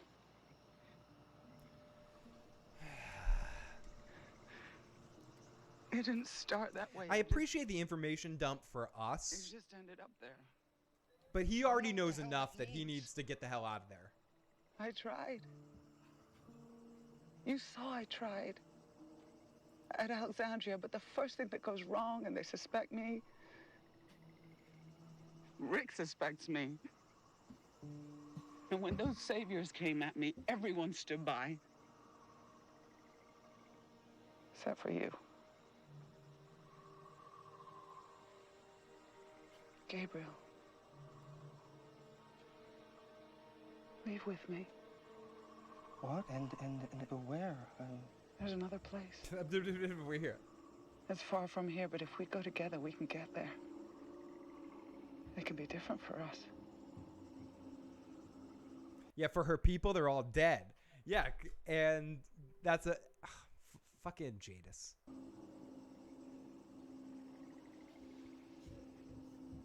So I'm getting just to the end part here where I want to hear what she says. About this A. There's only one thing. Was she always going to turn him in at this point? Or could he have gone with her and ruled the universe as father and son? Is she being legitimate at the beginning here? Come with me to the new place.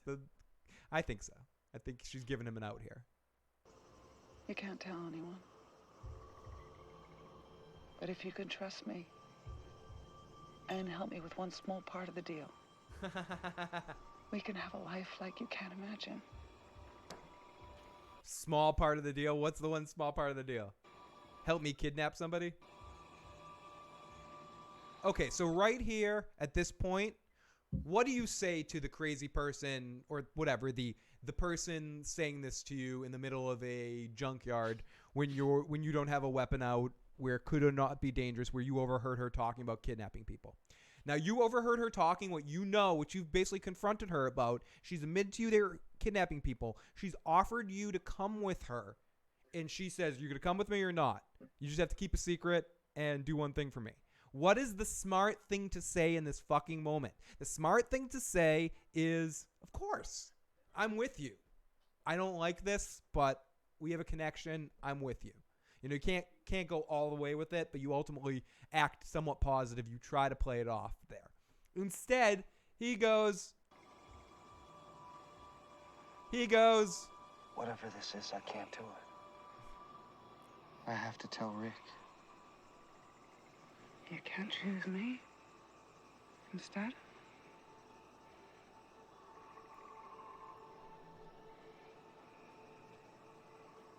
Not like this. You big dummy. And all this time, I thought you were a bee.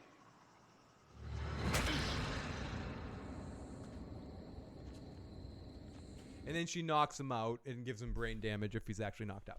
But, okay, so you think that, you were saying child, an adult, a child. Any other thoughts on when A and B can be? It's probably personality type of some kind. At first, I thought it was going to be child or adult. Yeah, but the way she says it, where I thought you were a B, and now I guess you're an A. makes it seem like it's more maybe some sort of a personality kind of thing. But we will see. Gabriel is just brilliant like that, said Santovia. That's the Savior's attitude. You're missing the point, says Dwork. Like every time Phil says, ultimately I drink. Well, ultimately, Tom, ultimately, you need to... Oh, my goodness. Great to have you in the live chat, Tom. I normally change my name every 2 years, Tom. Oh, okay. Well, Tom and Broker are ultimately having a conversation.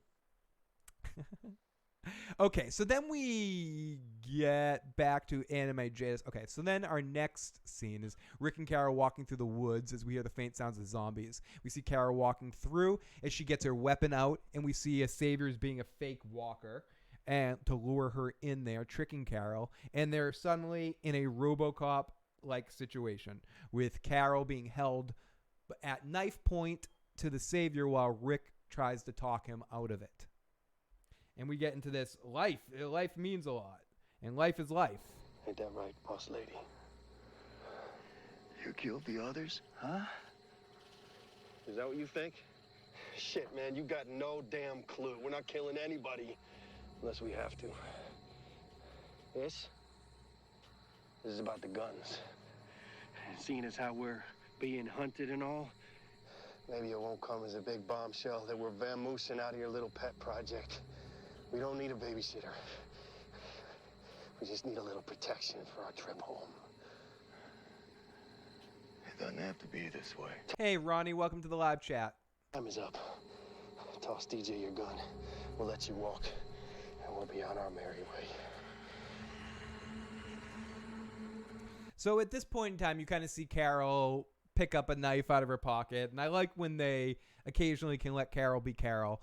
They have to nerf her a lot because they've set her up as such an incredible badass at epic proportion, Rambo-like, when she took out all those people, like one person taking out, what it was like 10 guys or something, 20 guys, when she saved all of them herself.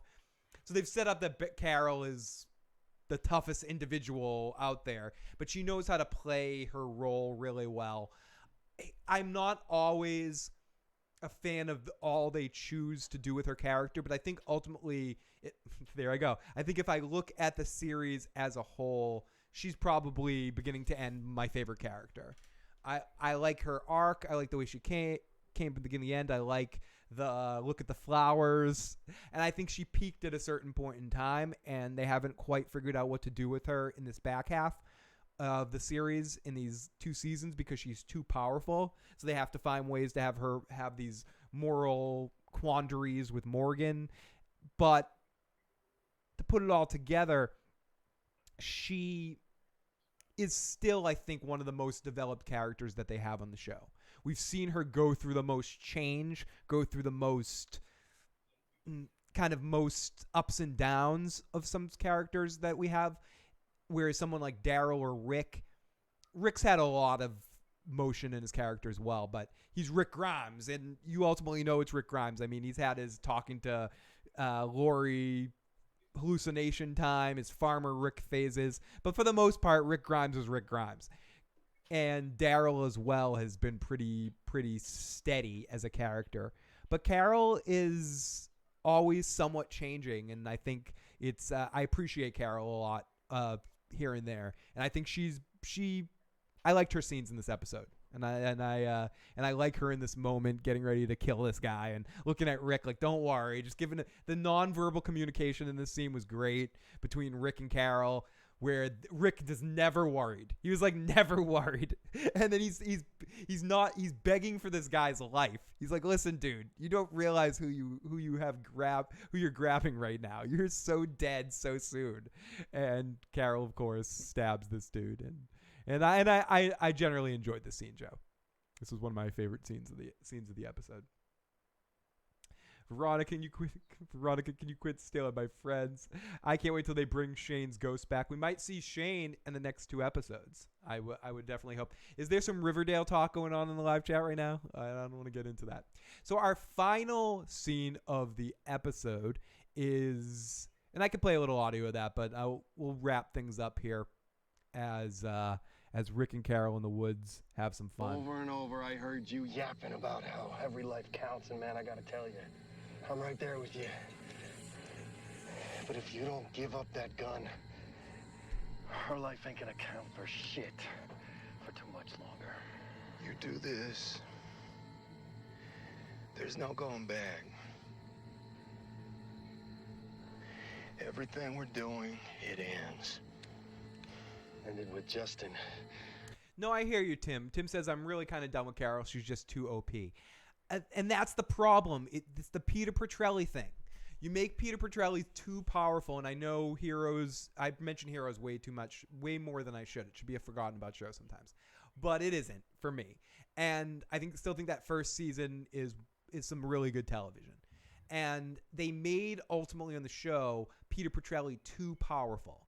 And they gave him all these powers and being able to do all of this. So it comes down to not knowing what to do with the character when they become too powerful. So they have to nerf him by taking away his powers and then giving him an ability that he can only do one thing at a time instead of doing all the powers at the same time to make him fit into a little bit of a box. With Carol, they led her up to a point where they made her so dominant as a force in the Walking Dead universe, so perfect in this world, essentially, knowing how to do the right thing in the right moment, even when it hurts, like killing those kids. As horrible as it says to just say, yeah, killing those kids was the best thing ever on television. But it was really good TV because TV doesn't often do something like that. And to have Carol make that decision so swiftly to know what she has to do was great. And I understand that afterwards you have to deal with feelings for stuff like that. But I don't think that was right. I think what you needed to do was just show that Carol is this super force. But where do you go from there? The only place to go is to have her have Superman fall in love with Lois and Lane and have to, beg his mother to take his powers away. That's the only thing you can do, or Superman's going to beat up the three bad guys pretty easily. You need to make your hero weak somehow. And they've made Carol weak at times, and I appreciate the moments where they show what she can do again. But I see what you're saying, Tim. It's kind of tough because she is super OP, and it's like, what do you do with her character right now when she's essentially an unstoppable force? But I know. Let's have her break down again and leave. What was that, Joe? Let's have her break down again and leave. Oh, leave. Yeah, let's have her break down again and leave. Yeah, sorry. I honestly didn't hear you. I know it's so tough to make you repeat yourself twice in a state like this, but I didn't know it. Again, I hope everyone can appreciate and give Joe a fucking cheers for making it this far in the podcast. I did not expect Joe to last this long, and I really do appreciate him alive. It's This podcast is brought to you by Benadryl. When you're Joe Dirtylockz and you have strep throat. Penicillin. Penicillin. Make sure you get penicillin. Penicillin right in your bum. Oh my goodness. Okay, so our final scene of the episode, Joe. We're in our final fucking scene, Joe, and then we're done here with The Walking Dead. You're done with The Walking Dead for 2 weeks, and the next time you have to talk about this show is Rick Grimes' final episode. So here we go. She explains. Oh, okay. So then Daryl and Maggie stumble across a few of the Oceanside ladies have a rat at gunpoint. It's explained that Justin killed Beatrice's husband. Rat killed Clyde's brother. Cynthia explains that Arrett smiled when she killed him and says that they went along with Rick's stuff because they thought they had to until Maggie executed Gregory and showed them the way. So they started fucking up saviors. Now, Arrett begs Daryl to help her. She's like, help him, I've changed. I swear I've changed. But Maggie's not having any of it eventually. Maggie and Daryl both are like, what did you say? Did you laugh when you did that? Were you like the mountain that took enjoyment killing those Martell kids? Is that what you did? Say her name. And then there's a little bit of that, like, say her name. Say her fucking name. And that girl that we couldn't figure out her name, Joe, I got her name in this scene. Her name is Cindy. OSHA? No, OSHA's name is Cindy. Yes, we figured out OSHA's name. Oceansider is her name is Cindy. So they start picking off saviors. So she begs Arrett begs Daryl to help, and Arrett tells him that she's begging for her life, and they finally say, what did you say? What did you say as you killed those Martell kids? And she says, I said no exceptions. And Maggie and Daryl say, fuck this. And we get a really awesome shot. I got to give The Walking Dead credit here. When they do something really awesome, television awesome, I'll give it perfect credit. The visual shot of Maggie and Daryl walking away in the background where you see her stabbing the chick in the head, that was a very awesome shot. That visually was really cool. And I love tracking shots like that where someone's coming towards the screen and stuff's happening in the background. It's something that Ferris Bueller's Day Off did it well. A lot of comedies in the 80s did it well. With just Karate Kid did it really well too. With the scene where Daniel-san and his mom were talking in the restaurant. You can see the Cobra Kai kids watching them in the restaurant in the background and then running off. I like when stuff's happening in the foreground of a shot and something's happening in the background too. So I thought this was a good visual, good photographed well, shot well, good scene. I like Maggie and Daryl being cold-blooded here, Joe. Good scene, right? Yeah. Yeah. Yes. Yeah. Best scene of the episode. Best scene. Phil, if this live stream... not the same thing, little girl. There's a difference. But have at it. Joe's deserves your justice. Yeah, it's not the same thing, but definitely deserves the justice.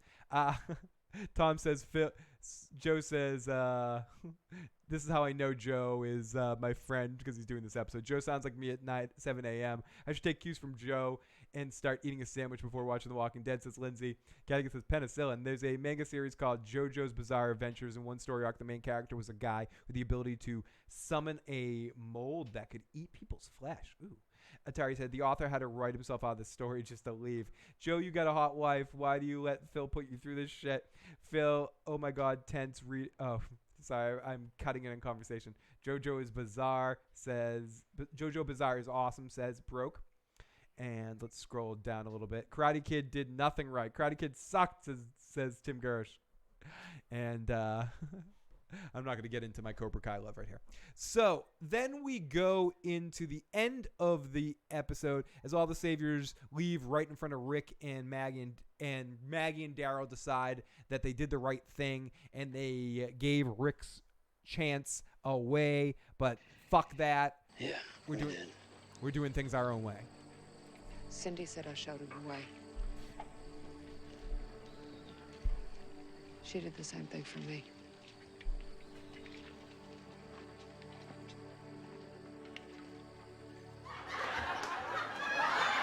We gave Rick's way, James. It's time to see Negan. All right. Oh, are you excited, Joe? Are you excited to see Negan?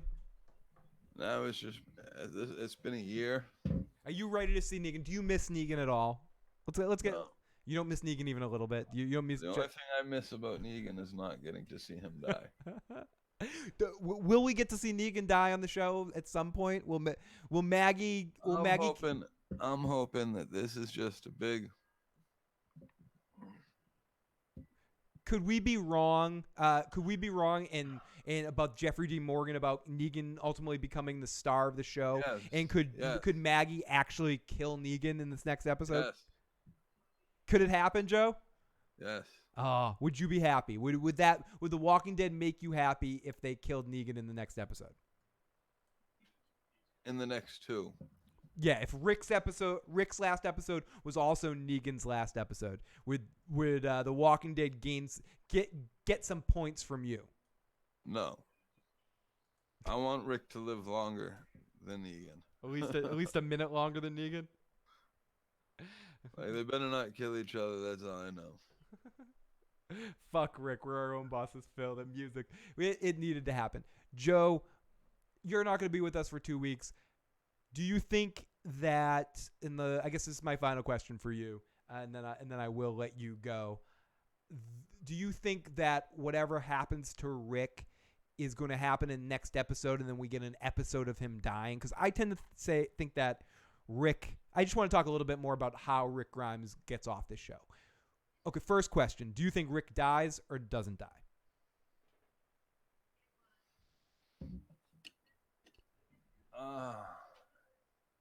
He dies. Does he get bit by a zombie, or is it a human that kills him? I say zombie. I say a walker. A walker gets him. This is what I say, and then you can tell me if I'm foolish or how much you agree or disagree. I think somehow Rick gets bit in the next episode, or gets fucked up in the next episode, and somehow gets to a almost dead state. And then episode 5 is a Rick dying episode. We get a whole episode of him dying, having visions and shit like that. That's where Shane's going to come back, and we're going to see shit like that. So I think... it's going to get shot. You think it's going to get shot? Interesting. The Savior does it. Maggie does it. Friendly Fire. Jadis. He steps in front of the bullet. To kill Negan.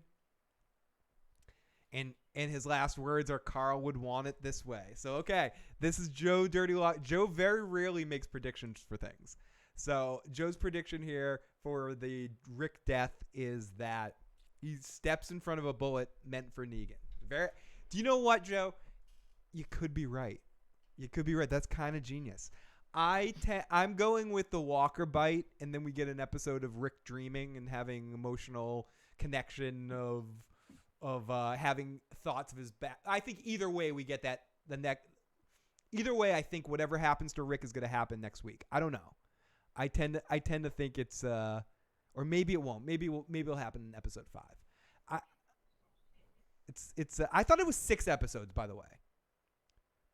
We're on episode, what episode was this? This was episode 3, episode 4, and then episode 5.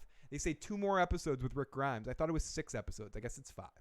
Unless he's going to be in a flashback sometime later in the season. Let's see. Anyone in the live chat have any thoughts about the way Rick Grimes would die, or any last minute questions for Joe Dirtylockz before he goes and passes out, hopefully? Rick dies, sees Shane's wife and Carl in the afterlife. Johnny Rico says Rick dies, and that will make Maggie and Daryl change their evil ways, and they will want peace. So in other words, they will do the Carl thing all over again, rehashing the same old scripts. Shane, getting some classic. We need one more classic Shane. I can't handle Negan being the leader if he's going to monologue in every fucking scene. I had fucking there, Centovia. It needed it. Just because I agree with you so damn much. In the comic, Maggie had him on her knees begging to get killed, but she didn't. Negan is somewhere still alive in the comics. Rick, I think Ahmed said it perfect. Rick dies, sees Shane, wife, and Carl in the afterlife. I think for sure we get that. I don't know. Next week looks interesting. I have to admit, I've been fooled by trailers before, but this was the first trailer of The Walking Dead in a while I've been excited to see. We see Rick and Daryl wrestling in the episode. We see Maggie packing up her shit like Commando, getting ready to charge the castle to save Alyssa Milano, and kill Negan. And it seems like a cool setup for an episode. If the episode is Daryl distracting Rick while Maggie tries to kill Negan, I think that could be cool. That could be possibly interesting. We will see. Elias says, I think Rick is taken by the helicopter. He will not die. He will just be gone, to possibly leave the opportunity for him to be open. Joe, you agree with that? I was thinking that a little bit. I don't know. It's hard for me. I wonder if they leave it that open-ended with him. I tend to think they would kill him, but I don't know. That would be interesting if they did something like Gives that. him the opportunity to come back if he wants, because he's not leaving on bad terms. No. He's leaving on very good terms. Very good terms. I think everyone's freaking happy. Maybe Kattegat, he could get stabbed by a whisper, possibly. Rick dies and will make Maggie and Daryl change the easy way. We already did that. The dude dies in his sleep after having sex with Michonne, making her never have another romantic love in the show, which makes her hop onto the helicopter to Wakanda. I think you might be onto something, Broke. So Joe, any last minute comments about The Walking Dead Season 9, Episode 3? No. Do you have any high hopes for Rick Grimes' final 2 episodes? Considering liking part of this episode a little bit. No. Do you think you liked part of this episode because you're sick? If you weren't sick, would you be ranting more about this episode? Yes. We've got a kinder, gentler Joe thanks to strep throat. So I can't talk really. Every time I talk, it takes me longer to recover from it. So playing this just isn't fun tonight. Shut the fuck up, Joe. It's like, okay, I'll totally shut the fuck up, Joe. I don't give a fuck. Anytime you want, I'll shut the fuck up, Joe. Phil, when do you know it's time to stop drinking? When I start passing out.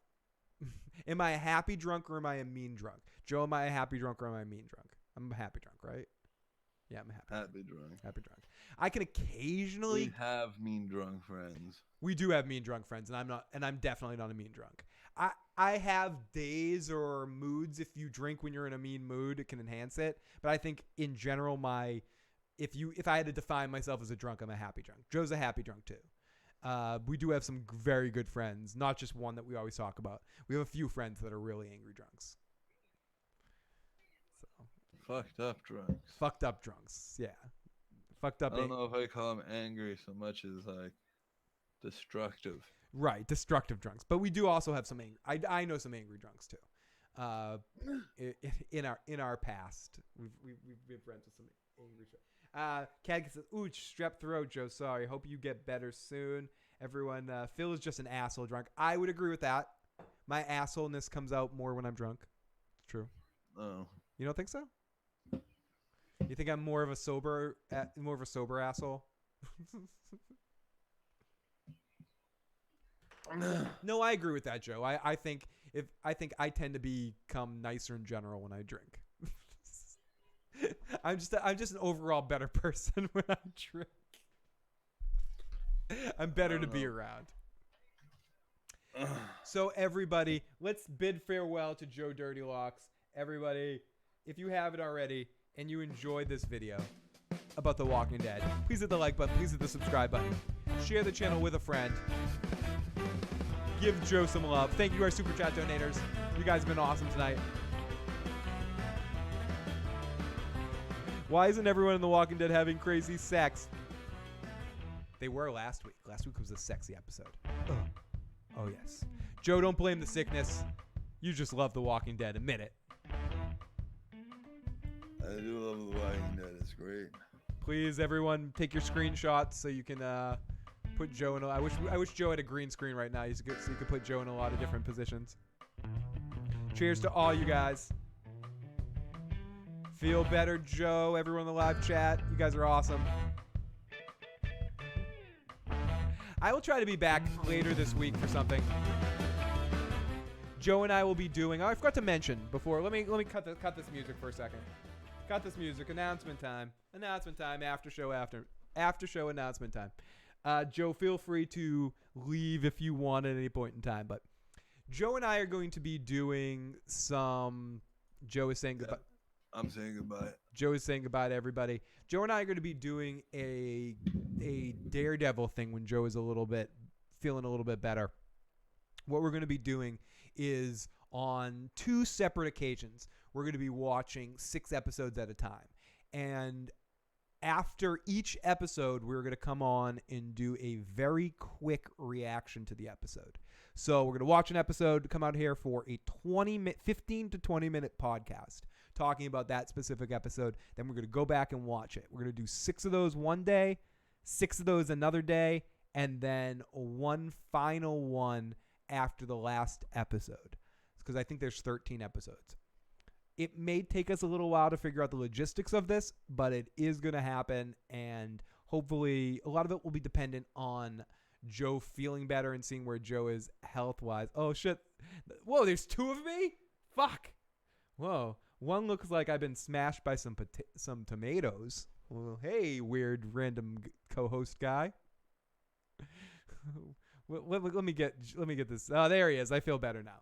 So Joe and I will be watching all these episodes. It's been tough to hold off because I've heard relative good things, and I've been holding off spoilers, holding off watching anything about Daredevil quite yet. So this might take us a little while. Hopefully we'll be able to get at least 6 of the episodes done this week at some point. Also, some more stuff coming up soon as well.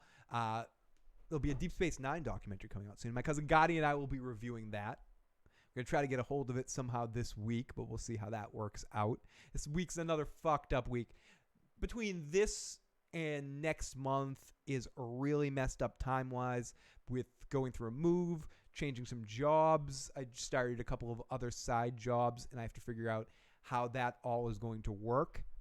Surf that wave of poo, so to speak, and also started a new musical act of sorts. So I'm figuring out a happy balance of a couple things. But once I move and we're setting into the new space, we'll get on a more basic regular schedule. But the Daredevil stuff's going to happen way before that. So expect that sometime in the next couple of weeks.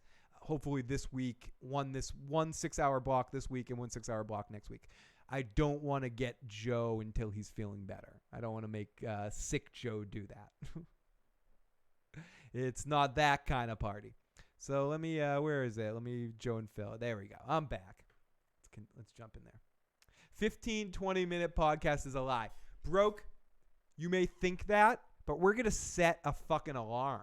We're going to get one of those egg timers, and we're going to set 15 minutes on the podcast and then have the ability to do 5 extra minutes. But we're going to really try to stay true to the watch the episode 15-minute podcast. We might even do some of them. It depends. If Joe comes here in person, we may do them from the phone in the living room. But if we do them from the podcast, we're gonna even maybe put in anyone who's ever set up the events on the live streams. We might even put an end time on them, so we make them so we can only do them for 15 minutes. So. Now, we're going to try to stay true to that. The last one will not be a 15-minute podcast. After the final episode, it will be more of a season-wide reaction. So that's the goal. The other option that we might do is watch 6 episodes, talk about half the season, then watch 6 episodes and talk about the other half of the season. But we're going to really attempt this 20-minute thing. We've been wanting to do this for one of these shows, and fuck it, we're going to try it. We may give up after a while. Who knows? After the first 3, we might be like, fuck these 20-minute podcasts. But we're going to at least attempt this experiment. So, Phil, if you make a 20-minute podcast, I'm unsubbing. Tom, we will miss you, but please come back. Please still watch the videos, okay? You can unsub if you want, as long as you still jump in the live streams. That's all we care about. Still sad. And now we're going to talk about that. We're going to talk about Luke Cage and Iron Fist's cancellation when we start doing those reviews. And the future of this Netflix universe, for good or for bad. And have you seen... Tom, I appreciate what you're saying, but when you're talking about Daredevil, you don't know what you're talking about. Watch Daredevil Season 1 and then troll. Like PG-13 my ass. This ain't no Arrow shit. Daredevil is pretty fucking graphic bullshit. But, so yeah. Phil is the boy who cried 20-minute podcast. Yes, I am the boy that cried wolf podcasts. I'm going to do a Starks podcast. That's what we do. So yeah, that's what's upcoming pretty soon on the channel. Coming up the next couple weeks. Also, next week, talking about The Walking Dead. I'll either be by myself or I will try to get a co-host for the show. We'll see what David's doing next week and see if he's available to join us. And if not, maybe we'll have a surprise guest. And then for Rick Grimes' final episode, episode 5, we will get Joe in on that. Then as we get into November, as I've mentioned before, I may have to pack up the studio and do 1 or 2 of the Walking Dead podcasts as phone podcasts, which isn't gonna be exceptionally fun. It will be noteless. I will turn on the camera right after the Walking Dead episode ends and just babble on the phone for a little bit right after the episode airs until we can get the new studio set up. So hopefully I will get that all set up relatively quick and we'll figure it all out. Thank you guys for being silly, and I'll bring you guys in as much as possible. I'll bring you guys on the inside as much as possible as we set up the new area. Bam, bam, bam.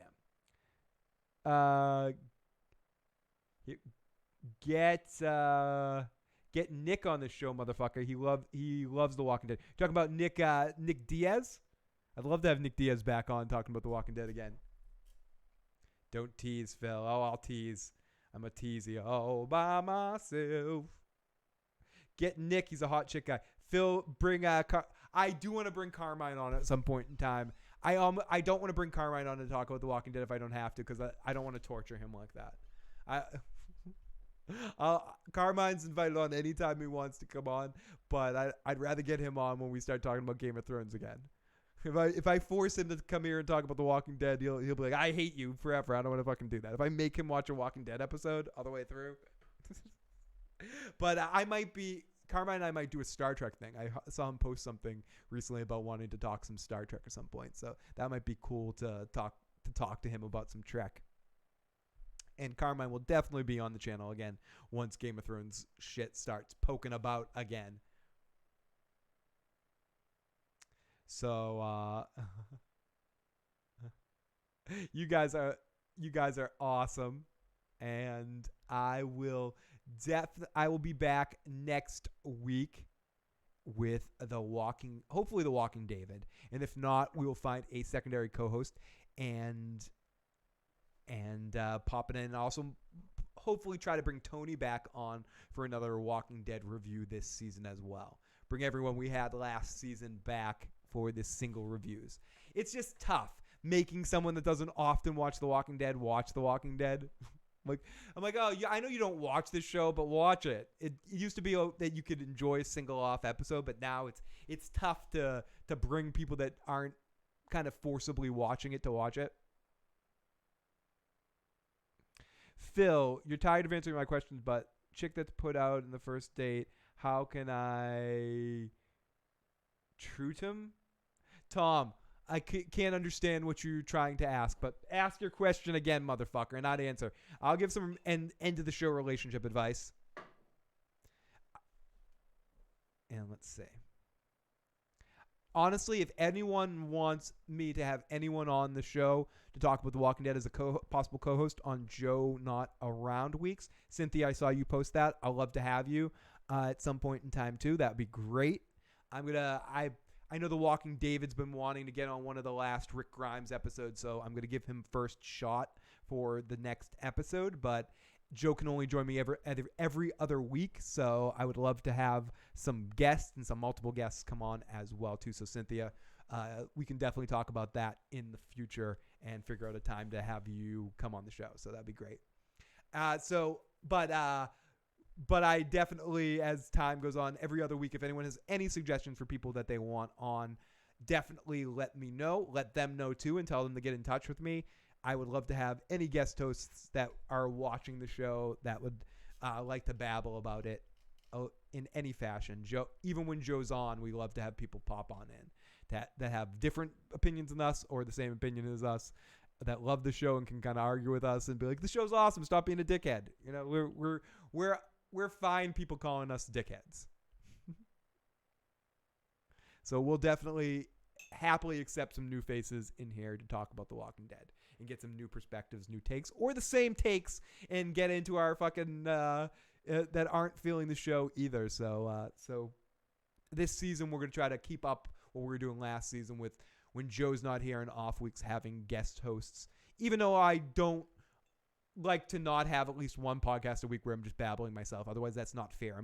I'm horrible to guest hosts if I don't have at least one podcast a week that I can talk myself, because I talk a real fucking lot. I need to get this all out. See, even now, right now, it's the excess from having Joe on, even though Joe wasn't in 100% order. It's this excess babblery that no one in real life wants to hear. No one as a co-host wants to hear. But I just need to get the fuck out sometimes.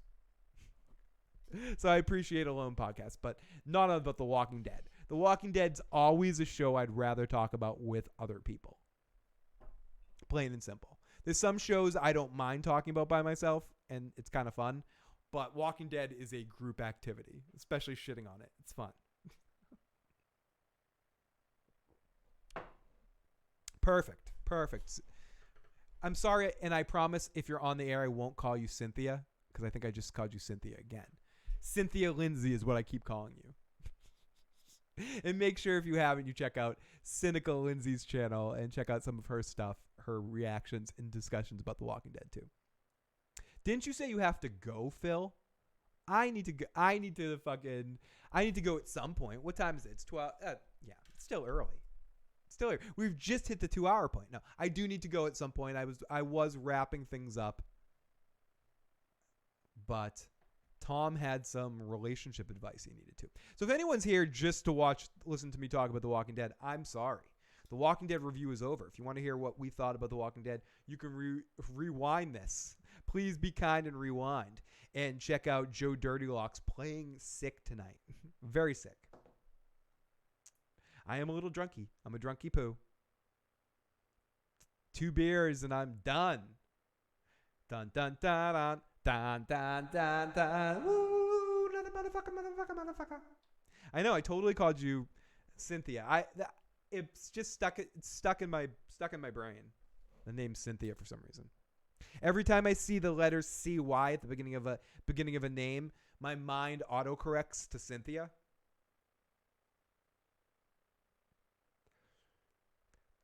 K Rich, you almost got me. K Rich said, "Have you seen the Game of Thrones trailer?" I paused for a second and my stomach dropped. I was like, "Did I missed it? I know I'm out of the Game of Thrones loop right now, but I missed it." Fuck. But I like that. I feel like this off season of Game of Thrones, I'm ready to get back into it right now. Like, I'm very much ready to get back into it. But I feel like I ruined some of my enjoyment for last season by being too into the season in the off season, if that makes sense. And I'm saying this is for me, not for anybody else. For me. For me, going into the final season, I want to be as empty as possible. I want to go in and watch it and react to each episode with as much empty perspective about what's to come as possible. And last season, I did not. Last season, in between seasons, I sought out. I was going to say sucked out. I sought out every possible spoiler I could read. Wanted to figure shit out for the most part. Was looking for leak stuff. Wanted to read everything. I've been so good so far. It's kept me out of the loop of being able to discuss things as much as I want to discuss things, or check out some of my favorite creators that I haven't been able to check out quite as much, because people talk about leaks, or they're just it's just, everyone, it's the thing, everyone knows what's about to happen in some ways, or they have speculation. But I've had to sort of stay away from that just because I'm trying to enjoy this as nakedly as possible. And you can take that any way you want to understand that. I mean, I'm ready to kind of go in. I'm ready for it. I mean, my body's been ready for the show to come back for a while now. But I'm trying to do my best at that right now. And part of the reason why I haven't been talking about Game of Thrones as much as I wanted to, because I'm trying to empty my cup and then get it filled again when it comes back, when I start seeing all the images of the new season, and can kind of feel that exciting season coming feeling again that I maybe missed out on a little bit last season because I got a little bit too into it. That being said, because of getting into it and reading all that shit, I was able to do that silly boat sex song because I knew that scene was coming. So I wrote it way ahead of time, so it was ready for the last episode of the season to play the boat sex song. So there are advantages, but I'm glad that I've kept my head out of the loop right now.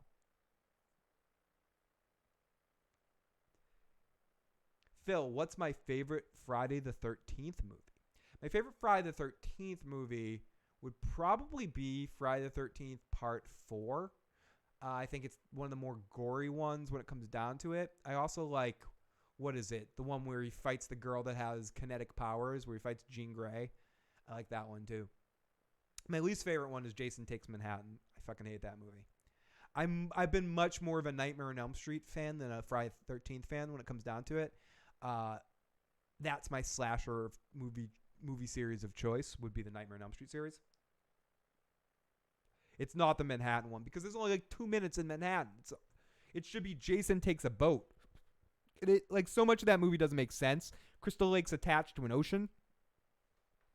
And then they couldn't even, I mean, maybe if that movie had done what it was supposed to do, what the original script had said, where they had Jason in Madison Square Garden, Jason in more in Times Square. They shot all the stuff with Jason in Times Square, and they had all these other scenes with Jason on I think the George Washington Bridge, and they couldn't shoot them because they only had one day in Manhattan and they couldn't afford it. So they had to shoot around, and they made most of that movie on the fucking boat. Jason X is an underrated movie. It's very fun. I say that, but if the first episode is leaked, I'm on that shit like July and... Okay, episode leaks are different. Old school. Critch. Episode leaks are different. If an episode leaks, I'd watch it. If the whole season leaked right now, like the episodes leaked, even if the special effects weren't all rendered, I'd watch the shit out of that. What I mean more is reading the spoilers. Reading the outlines of the season and some of the leaks of the images and the pictures that have leaked of people on set here and there and yada yada. All that sort of stuff is what I'm avoiding and what I didn't avoid last year. If the episode's leaked, I'm going to be looking week to week again for hopefully that someone leaks the HBO episodes, and I'll be watching the shit out of those episodes. Partially for doing the show, because I like recapping the show, writing the notes for the show, before I get to watch the episode live, right before watching the episode. That's the best thing that can happen. It's why some people that do recap type stuff, the bigger press people, the people that have like million subscribers or huge podcasts or like AfterBuzz shit, they probably get to watch the episode sometimes before because they get screeners and shit, at least in some shows. And they get to watch the episodes beforehand, take their notes, and then watch the episode live again, and then do their podcasts or their live streams. Fucking important fucks. A couple shows I got to do that with. Long time ago in a galaxy far away. But I don't think HBO does screeners anymore for Game of Thrones anyway, because of too many fucking leakers. Phil, should I spend more time in supermarket lines to find true love? I know people say that supermarkets are good places to meet people, but I find that in-store pickups or in-store meets are difficult, especially if you're trying with clerks, but other people... I think the best time to do that is when you're in line and you can talk to someone that's in line with you, but it's definitely very happenstance. You have to meet somebody that you have a kind of vibe with, and I think the most important thing in those circumstances first is the eye contact and developing the base of a connection, and then it's making the comment to the person and being like, hey, what's going on? And make a funny comment, try to make the person laugh. And then if they're in front of you in line and they go ahead of you and you've made them laugh a couple times and smiled, or you've seen them before in the store and you bump into them a couple of times, the second meeting is the time where you have to make the discussion. I know that's kind of creepy sometimes if you walk up to them in the car as you're walking out. Hey, how's it going? What's up? But I've never been great at in-store connections like that. It's difficult. It's difficult. Daily Issues podcast coming soon. Call on in. I would love that. Daily Issues. Who knows? Same old place, same old weird freaking me being overconscious about going on every day. I think half the reason why I don't podcast every day is I'm like, will I have enough to say? Would I be able to keep talking? Would I just be stupid? Could I be more stupid than I already am? I think the answer to that question is no. I don't think there's an excuse why I shouldn't go on every day. And I think when I get into this new location, as long as I can kind of figure out my setup, I think I should put out nearly daily-ish content sometimes. A lot of it might be live watches set up in a different kind of way because we might not be able to show the TV screen anymore because I'm getting flagged for that now, even through the mirror. But I'm also going to have a couch in the new studio, so I'm going to be able to do a lot more live watches, maybe do some more video game streams some days as well, too, on the main channel. So a lot of stuff once we get into new locations going to change. We're going to have a green screen room.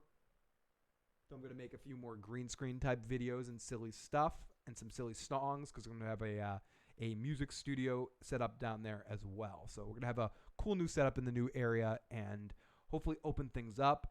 bring a little bit more music discussion back into the show, some more Star Trek stuff, and I'm going to start podcasting so much you guys are going to be annoyed. And yeah, there it is. And also, if you're ever in, I might start doing live trivia. Fuck yeah.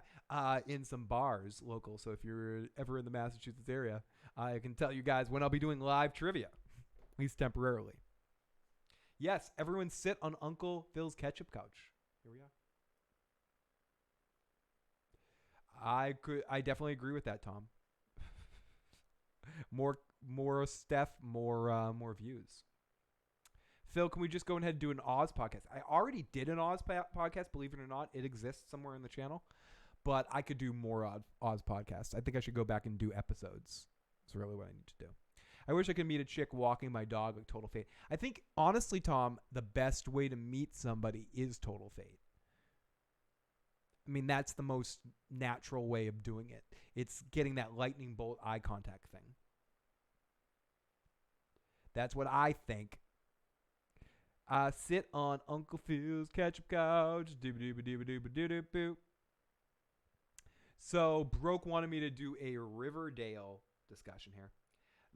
Briefly about Riverdale, I will say that through, what are we, 3 episodes in this season of Riverdale? This is my favorite season. I liked season 1 a lot. Season 2 was a little bit of a fart blossom for me. Season 3 has been the right balance of stupid and entertainingly funny and over-the-top ridiculosity. I've been enjoying these first 3 episodes of this season. It's so stupid. It's so ridiculous. It's so unbelievable what's going on my television when I'm watching this show sometimes that I get past some of the cheesy aspects of it, which it is cheesy. Sometimes the show turns into Glee. I can't explain why it happens sometimes, but sometimes Riverdale will just drop what it's doing and turn into Glee. There was a moment in the last episode where they're at a prison. I'm not going to tell you why in case you don't want to be spoiled to Riverdale stuff. And suddenly the show turned into a living musical. And it's not the first time that's happened. Occasionally they just decide to do that. And now they're also doing this weird thing with this, the villain choice of this season is very, very goofily awesome. It's shut your brain off entertainment.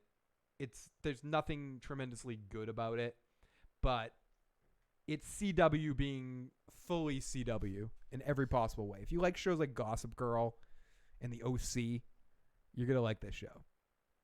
So yeah, I've been enjoying this season a great deal.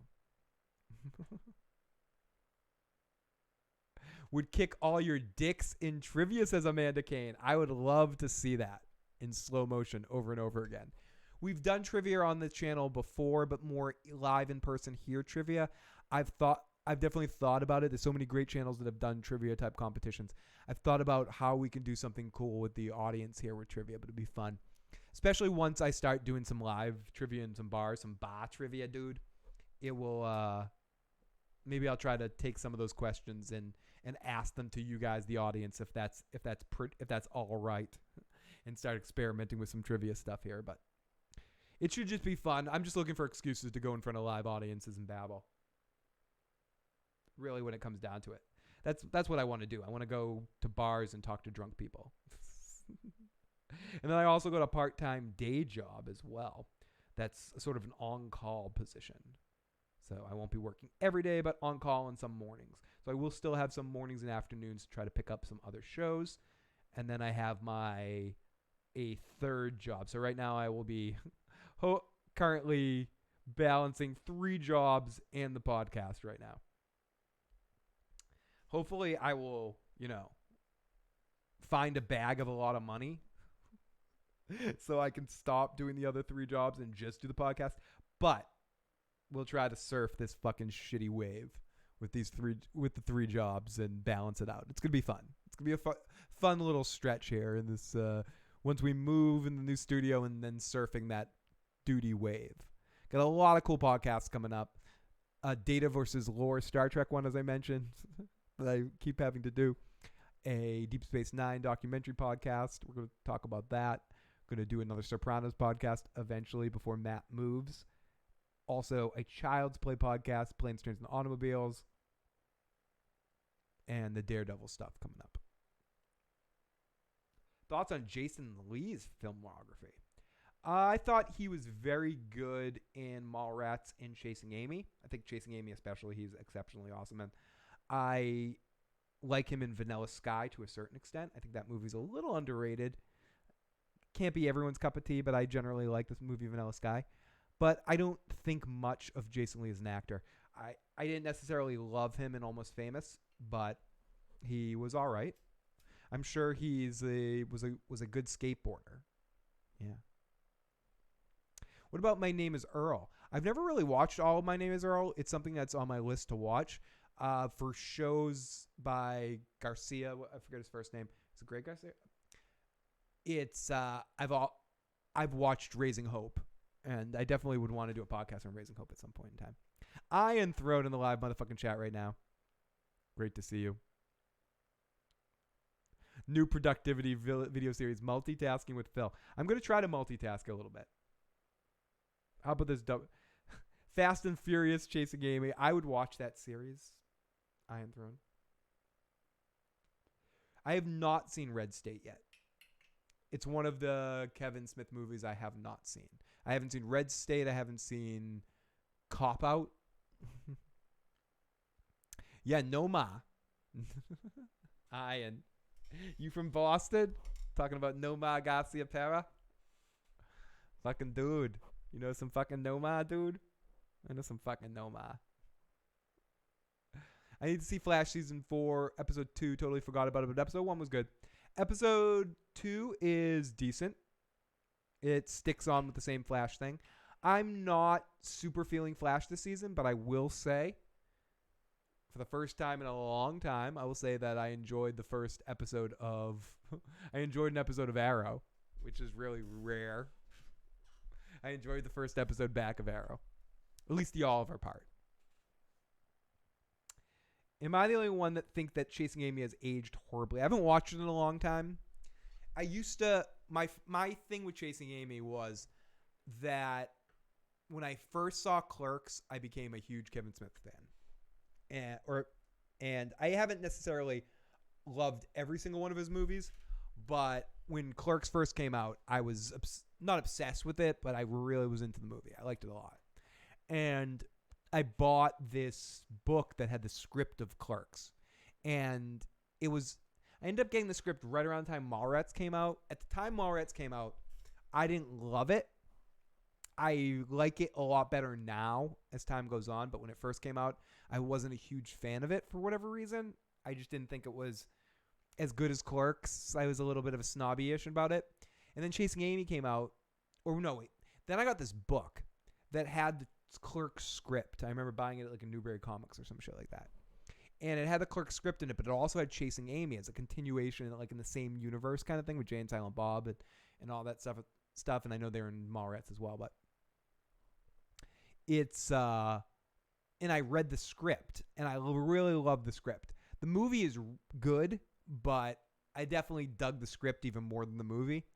And the Clerks script, what always shocked me about that, and some people know this, some people don't, that in the original script of Clerks, Dante dies at the end. And one of the guys that he like kicks out of the store for buying cigarettes or something comes back later in the episode and shoots him and takes cigarettes or something. And they took out the original ending out. Maybe I'm a little drunk right now, but I'm definitely not making that up. The movie, Tim? Suicide is painless. It goes for many changes. Joe would love to do a MASH podcast. I know he would do that. Phil's live chat makes me feel less bad about being drunk at a Sunday night when everyone else is worried about Mondays. Phil, do a MASH podcast maybe one day, Tim. Tom says, I like Mallrats better. Once again, I'm biased because it was the first Kevin Smith movie. I say, fair enough. And I think Mallrats is a good movie. And I think Mallrats has aged well. It's very funny. There's a lot of funny stuff to it. just coming off Clerks at that moment right there, I wasn't as into it. And then I got into Chasing Amy for a while, and for a while that was my answer. I think the best part of Chasing Amy is the Jay and Silent Bob scene, and I think it's a lot of it has aged poorly, but that one scene when Silent Bob finally talks, the third movie finally talks, he comes out and says, "Oh, you're chasing Amy, dude." I think it's some of the best on-screen stuff Kevin Smith does with that character, and I think that scene alone is worth the price of admission for that movie. But as a whole, I hear what you're saying. But I generally like all the View Askew universe movies. I don't necessarily love every one of Kevin Smith's movies. Excuse me. But I love all of those movies. Dogma is excellent. That might be my favorite of all of them. That might be my favorite. I love Dogma. Great movie. Great stuff in that movie. Snoochie Boochies, motherfucker. So on Snoochie Boochies, I guess that's as good a time as any. Ladies and gentlemen, thank you so much for checking out this podcast tonight and sticking with me for the after show. You guys are fucking amazing. I'll be back very soon, soon as possible, unless Joe gave me strep throat because I was hanging out with him a couple days ago. So we'll see. We'll see in the next day or two if I develop strep throat and I'll be talking like Joe in a podcast. I'm not as tough as Joe. If I have strep throat, there's no way I'm talking. I do a lot more talking per capita than Joe does, even when he's healthy. So, and oh my goodness. And what the fuck? What was I gonna say? I was gonna say something, but I forget because I'm fucking drunkish. Drunkish. That should be the name of a show. But if you haven't already and you made it this far in this podcast, please hit the like button. Please hit the subscribe button. And if you're listening to the audio version of this, please give us some iTunes ratings and some likes over there and share the podcast so many other people can find us. A lot more podcast stuff coming up in the future, too. Thinking about doing a more, I don't know if it's going to be serious. I don't think I could do anything serious, but a different podcast under, not even under a different name, like I'm hiding it, but a little bit more biography kind of podcast thing coming up soon. So I will let you guys know when that ends up dropping or being. It won't be a live thing. It will be a pre-recorded thing that will just be uploaded as a podcast. So you guys can make fun of me live. We can play clips of that after the fact and make fun of how stupid I sound and shit like that. But no, I will keep you guys posted about that. Phil, no drinking beer through a straw. Listen. I'll get to the drinking beer with a straw thing one last time about it, okay? The drinking beer with a straw thing. I've accepted the embarrassment. In fact, when I go to bars now, I bring straws with me. I'm going to be one of those motherfuckers that comes with those like straws in a little bag and like brings the straw up. You guys don't really want to hear this shit, but I have a problem. I have a lip problem. Yeah, it's fucking disgusting. You don't want to hear it. I get these things called canker sores or the plague, as some people call it. Yes, it's bubonic plague. I get canker sores very easy. I mean, if I even cut a lip or if I drink too much or if I eat food or burn my lip, like even a little bit, I mean even a fucking little bit, I'll get this fucking quarter size shit in my mouth that makes me talk and it hurts and I feel shitty and I'm angry and I'm even more of an asshole than everybody. I'm superstitious. Don Corleone's a superstitious man. And I've learned over time, especially the last year or so, that if I drink other liquids besides water out of a straw and put it in them, stick it in my mouth past my lips, it avoids the lip contact.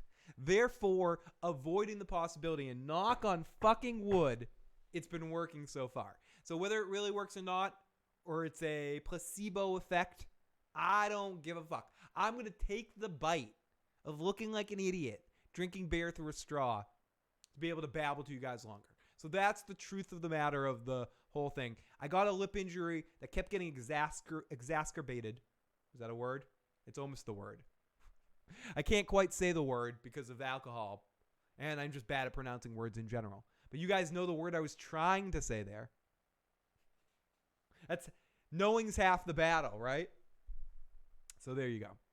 Mike, I should drink wine coolers. I am not afraid to drink wine coolers. They taste fucking delicious. I used to love Bacardi Breezers. Those things were fucking amazing. I know those aren't wine coolers, but the same fucking concept. I'm never afraid to go to a bar and drink a fruity drink because they're fucking amazing. Like, what the fuck? Why am I not going to... I never understood that. Why do I not want to enjoy a delicious drink? They're fucking amazing. Phil's Confessions, I've thought about that. Maybe titling it Real Life Issues. Something like that. I don't know what the fuck it's going to call. You are the Naminator over there, Iron Throne. I probably should touch base with you to figure out the proper naming of this podcast. But I would drink. You bring straws with you. Oh my god, it's so reassuring to admit that live. It's so reassuring for you to admit that live. I do. I bring straws with me. Sometimes I sneak out to the car and grab a straw, or I'll run up to the bar. I'll order a beer and then I'll run up to the bar. And you know how a lot of bars will have straws just kind of hanging out there right up in the front, and I'll like grab a straw and run back and shit. I don't fucking fuck that shit.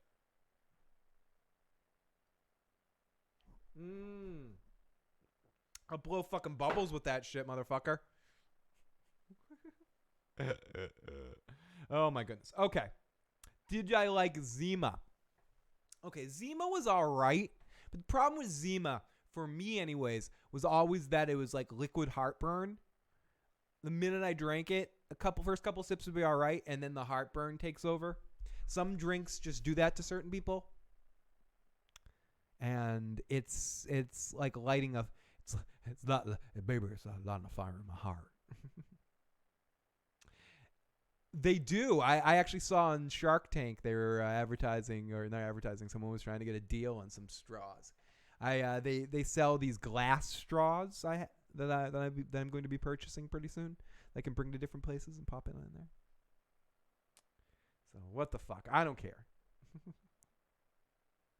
So I guess I should go one more time. Everybody, have a good night. Finally, for the last time. I'll talk to you guys next time. Later. Here's a little dick torture.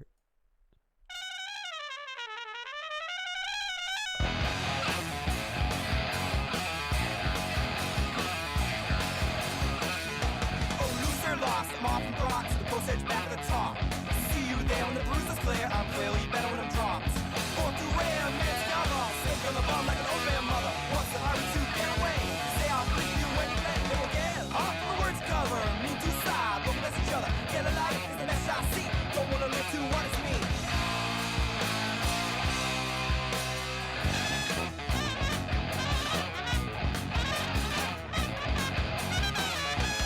But the know the loss is yours. Comes my inside mental claws. All I do, what's rare. Ask me some left, I go when I care. All that's great, but it's not the truth. The only truth is talk to you.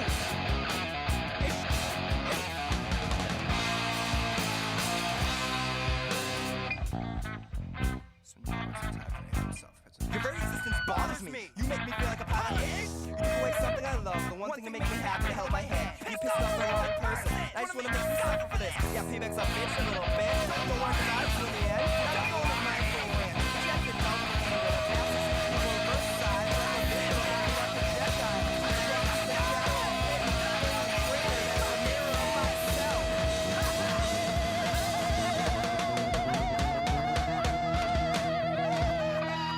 So I close my mouth, I hold my heart. I'm standing on sand, my legs spread apart. Care about the vine that is your line that used to be mine, so I dragged it down the line.